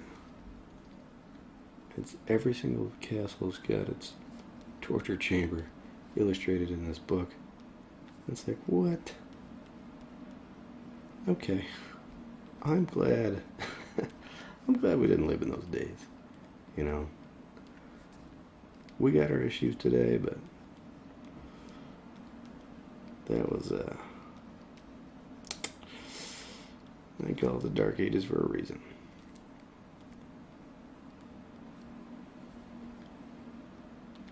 So maybe that's why this guy's got that look on his face. Just looking at us with disdain. You don't know how good you've got it.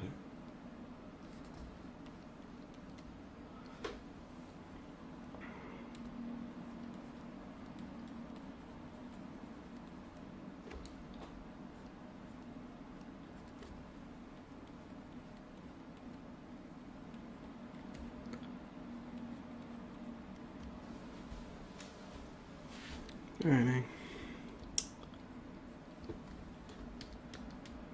Thank you for your condescension. We're gonna move on to the next one.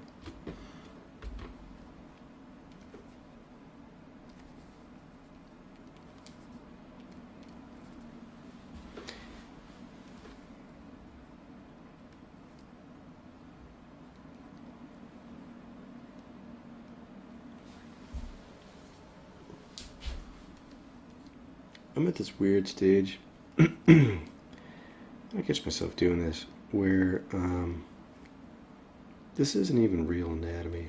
Like, I'm just adding things just to make it interesting, visually interesting.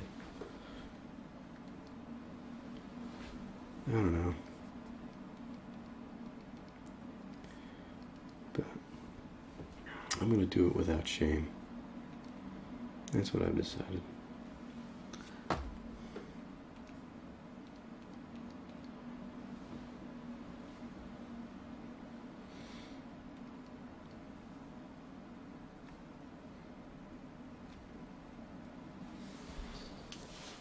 What does this guy need?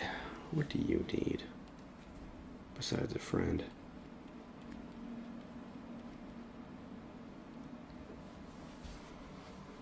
Maybe that's what he needs. A little, like, bird friend on his shoulder.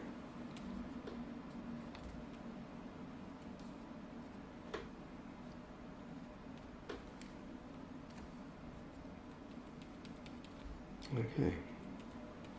Cheer up, guys. Why is everyone looking so down over here? What's going on?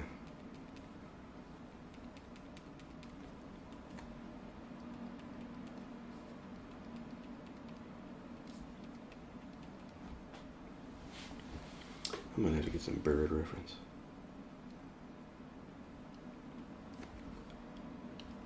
Just go jumping into these things blindly, you know?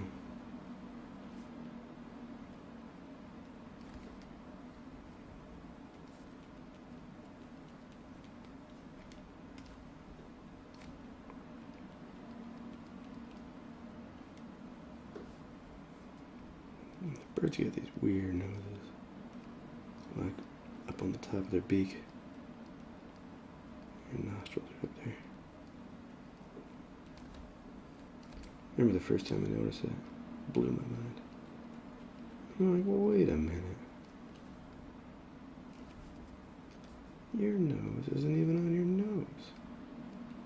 It's above your nose.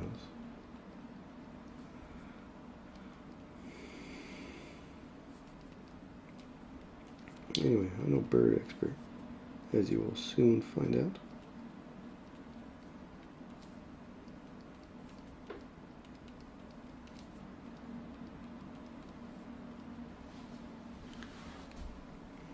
Let's see.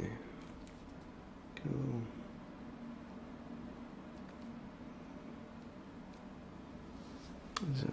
Let's zoom in on this guy here. So if it's like a predatory animal, then the eye should be forward. But if it's like a dumb bird that like eats seeds and stuff like that, then the eyes are on the side, like this. Because you want to get a wide angle. Watch out for those mean birds. So the meaner you want the bird to look, the closer and more forward facing you want those eyeballs. That's my expert bird advice from someone who knows literally nothing about birds.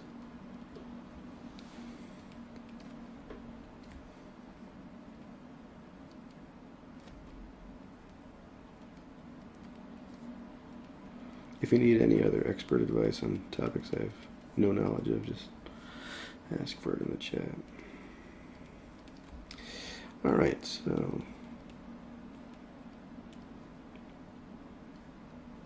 this is going to be this is going to be one interesting looking bird. I might need to pull some reference. But I'm just going to push this until reference is absolutely undeniably necessary. I think we're pretty close. Pretty close to that point. All right, that's too much of a beak there. That's got to be a little more. Remember, this guy, he's a seed eater. Or she. I don't want to be showing any favoritism towards one bird or the other.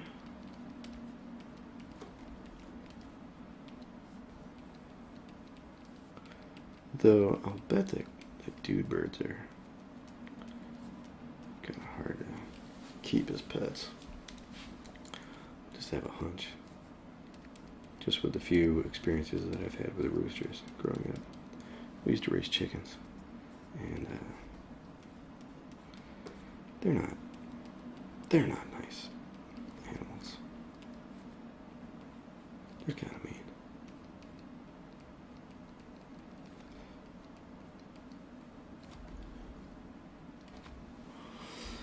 Alright, we gotta stylize this thing. If we're not gonna, if we're not going to get it correct.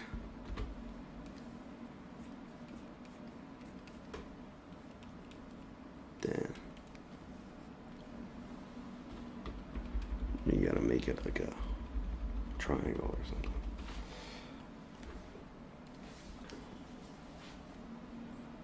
Alright.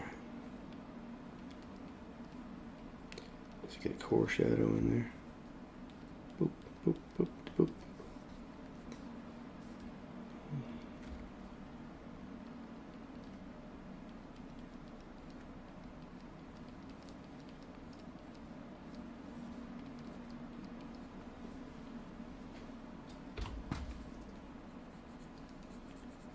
Actually, I'm just going to pin that down to the layer below it. There we go.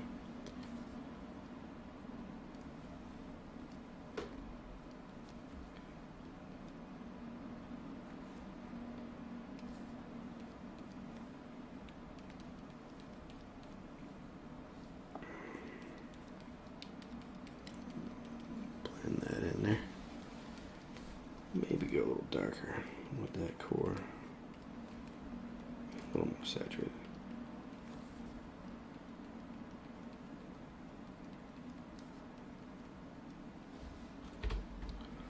Yeah, I'm just going to blend that in.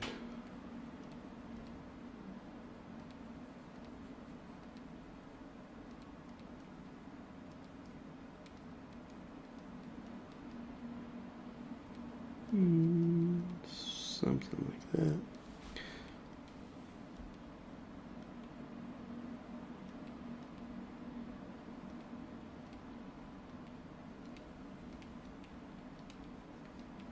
Bring that again on the core there, and then let it have a little bounce light there.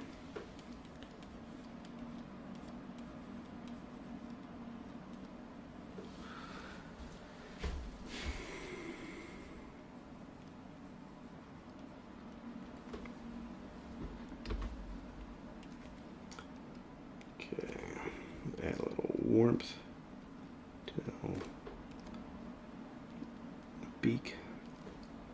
Almost called it a nostril thing. You know, you're tired. You're tired when the words start dropping and you start calling a bird's beak a nostril thing. Yeah, put it on that there nostril thing.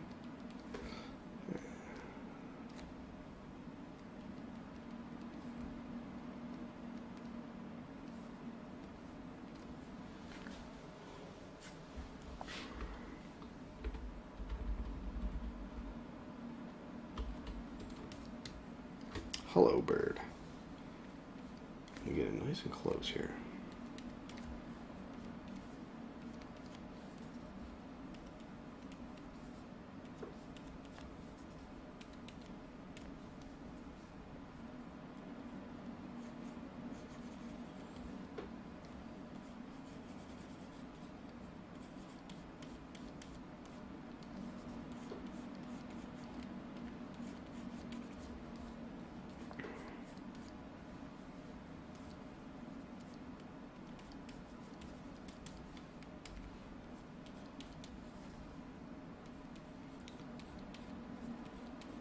So this reminds me of a time when I did one of these kind of random painting things, and I started painting this like kind of goofy phoenix looking bird, and then decided to mix it with an orange and put glasses on it.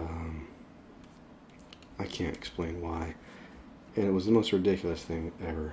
And anyway, I posted it in some, artist group, and and then this other artist posted a link to his website, and apparently that's like his thing, like birds, like bird fruit mashups, like. I don't know how that happened. It was like the weirdest thing ever to have just some like ridiculous thing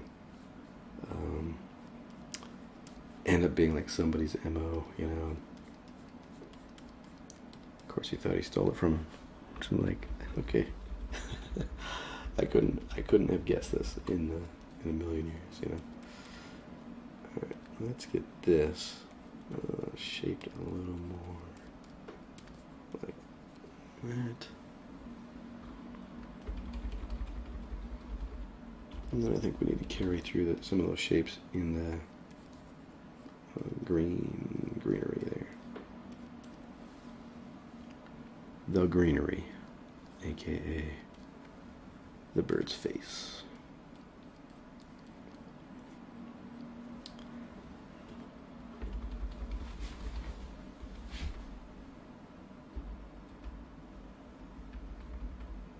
Alright, gotta get some stuff going on with those bird eyeballs. Birds always have weird eyes. Like these crazy looking. There's always something a little scary going on with bird eyes. Those bright yellows and stuff.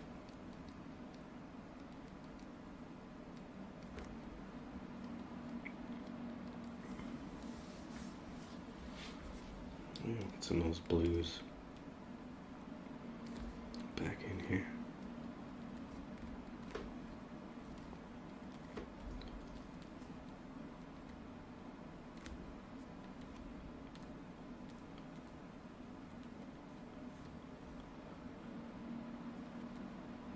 I apologize if you're watching and you're a bird fruit guy. And I just talked about how that was the strangest thing I've ever seen. It certainly wasn't the strangest thing I've ever seen, but it was quite strange.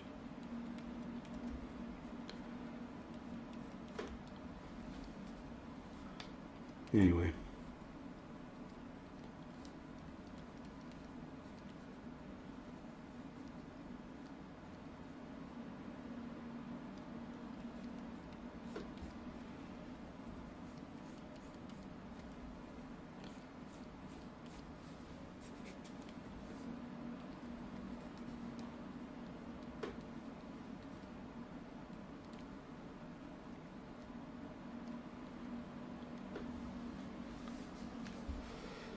Okay.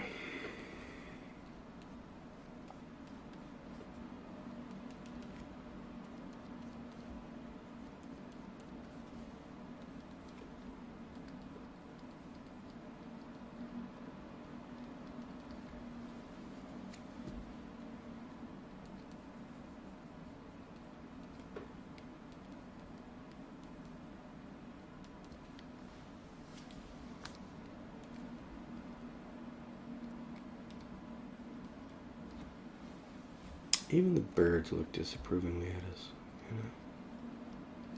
Just like, hey, why are you even painting me right now? You know? Chill out, birds, just a painting.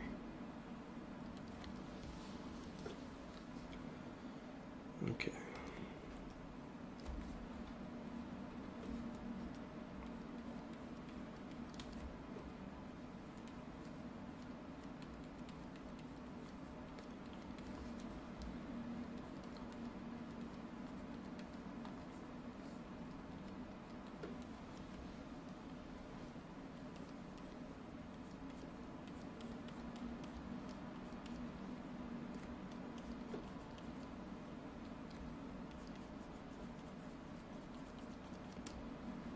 Get those lime greens in there.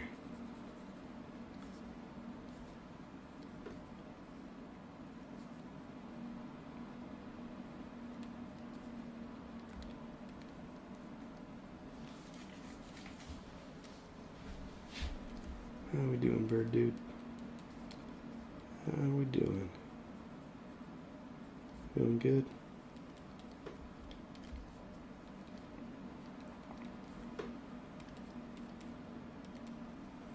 Again with the just adding anatomy that's not even there. Just on a roll with that tonight.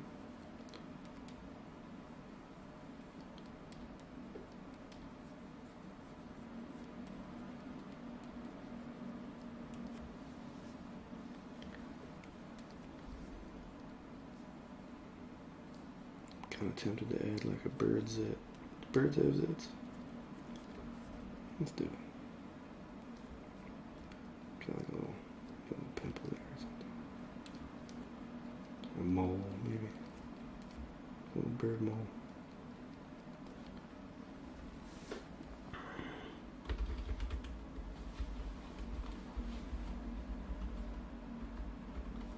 Cool, yeah, that makes a lot of sense. Let's see. Do another layer here. I'll just get that rim light going on.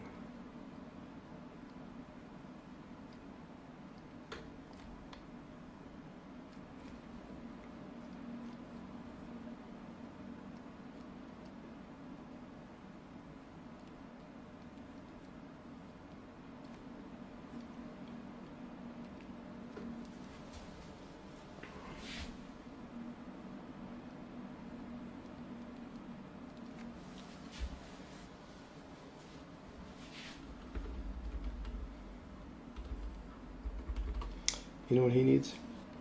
An overlay layer.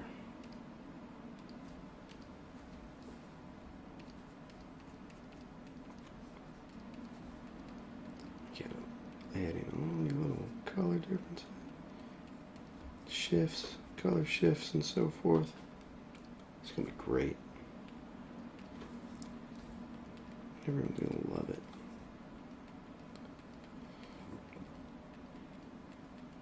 I'm being facetious about that, just in case you missed it.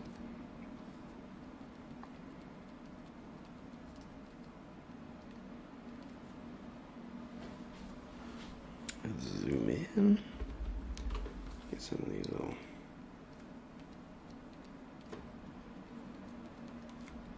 angles here. Here you go, bud.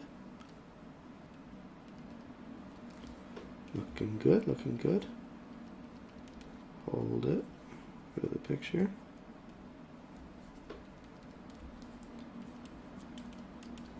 And that looks like a bird that needs to take a bath. You need to go take a bird bath because you look filthy.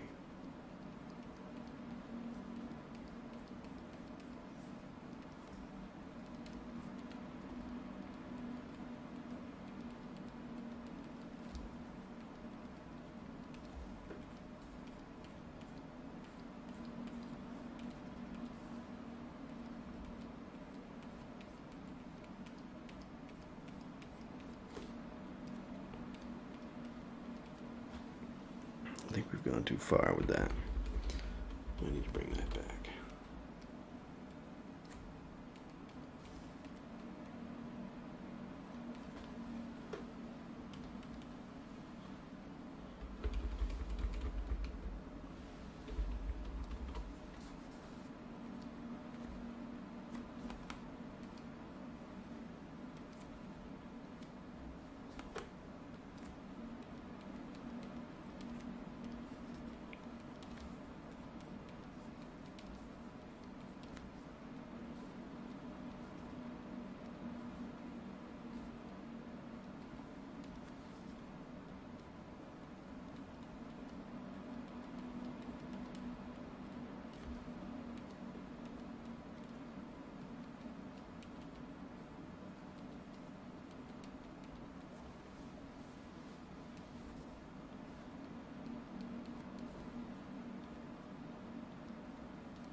Kind of like this disapproving bird.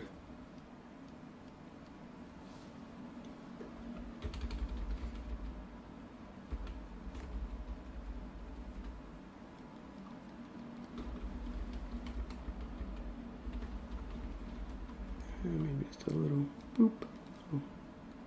Little highlight right there.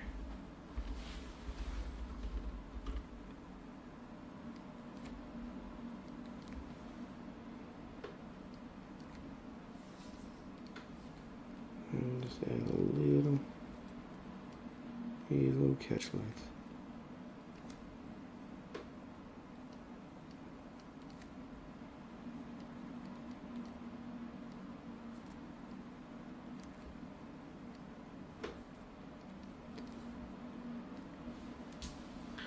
Maybe we'll make those eyes a little juicier with, make them, give that like kind of watery look there, you know.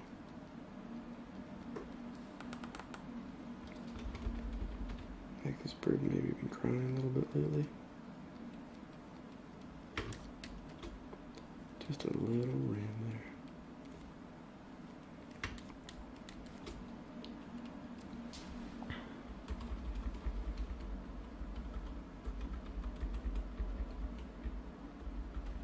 Crying. Haven't been crying, just been thinking about escaping a little bit. Just wondering what life's like on the outside of the bird cage, you know?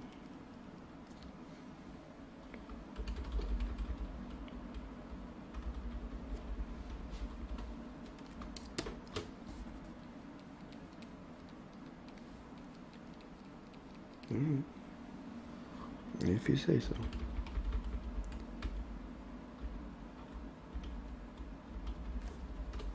Kind of like that before, with just a little bit of a edge to it.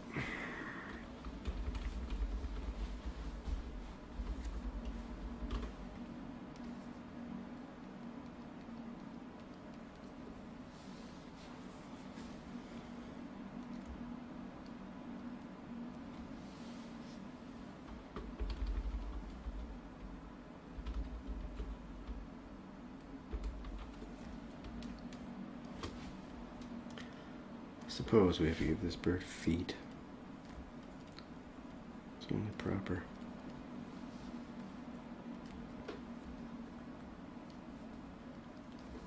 You ever notice bird feet? They're all like, toes are all over each other every which way. Like they just don't know. I just can't imagine that's very comfortable. Yeah.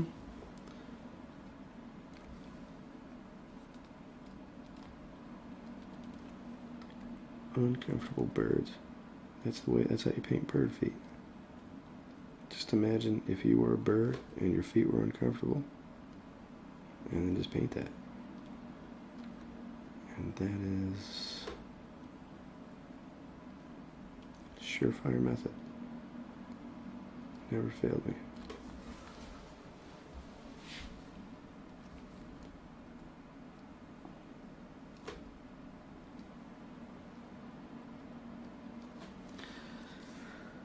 Okay.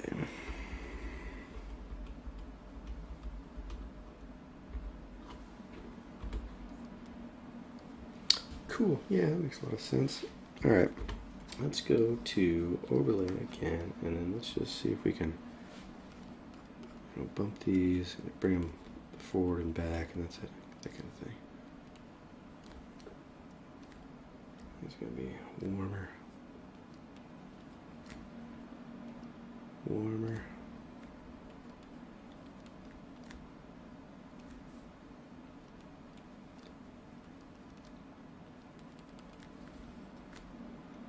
It's like too,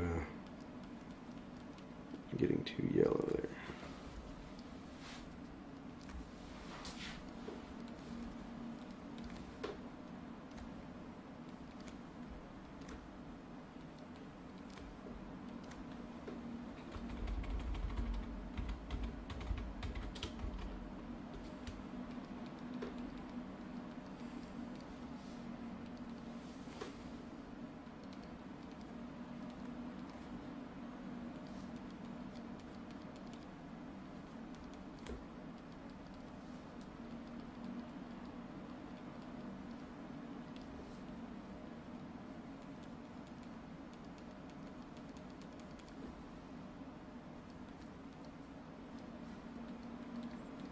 This guy, man, just the medieval disdain on his face.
Apologize for the being quiet at this stage.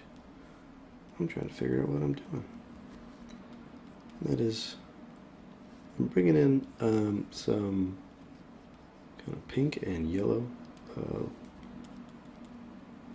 saturation with the overlay layer, and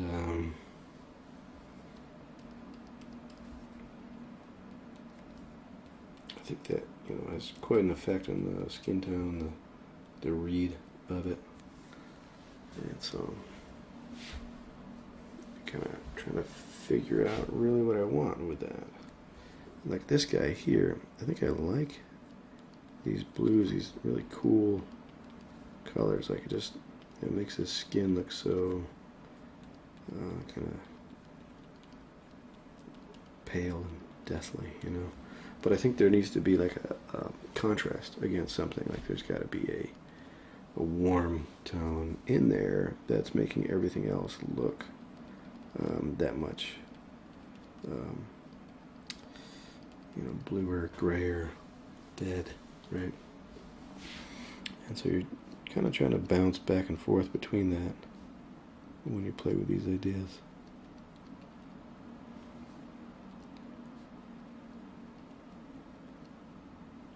Same with this guy. Like I wanted some of those yellows in there, but with going for that kind of like you know, punk rocker type thing, like kind of want him to look like, you know, he doesn't see a whole lot of sun. You know, a little bit pale there. So you want to kind of bounce some of those blues in there. You don't want too much yellow warmth in it. You know.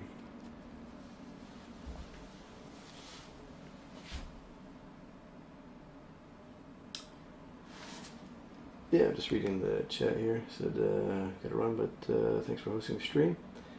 Yeah, thanks for joining, and glad you enjoyed it. And I'm gonna wrap this up as well.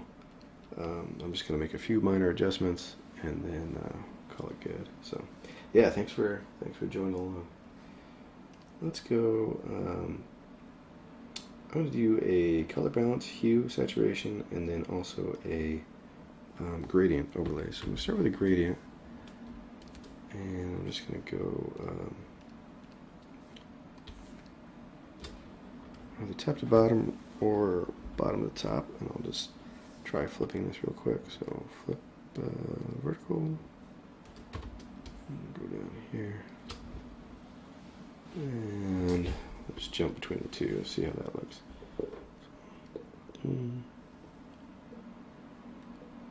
Or down here, I think I'm going to put it on the bottom.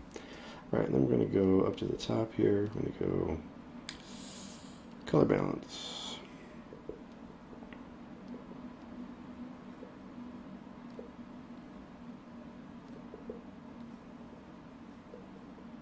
And then here, we're just looking for some nice pop.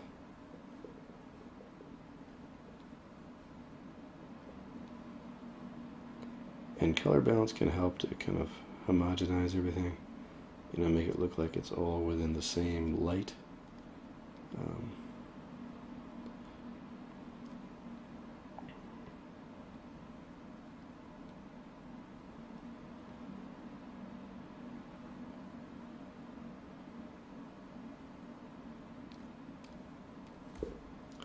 Turn that one off. Okay, now we'll just do hue saturation. Let's see. Bump it up, but then I'm going to go into some individual channels and play with those. So.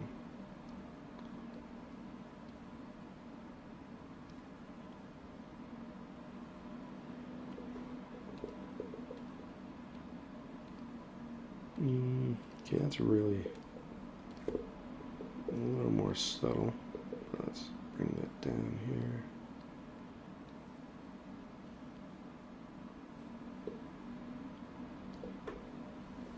Alright, so without that, with that, you know, it's such a minor change that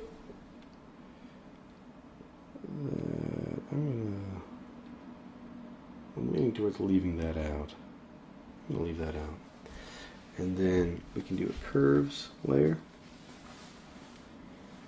Let's see if we can just squeeze a little more out of this where we want it.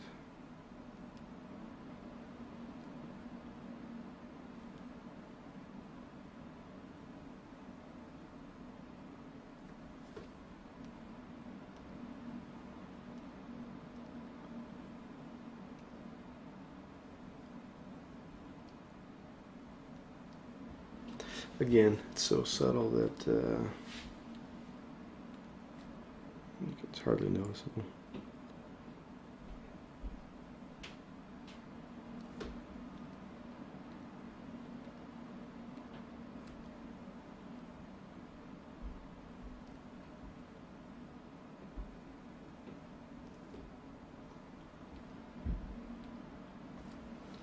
Yeah, maybe we'll go with that. It kind of juices it up quite a bit there. Alright, so we'll go full screen here. And see that? Let's go. There we go.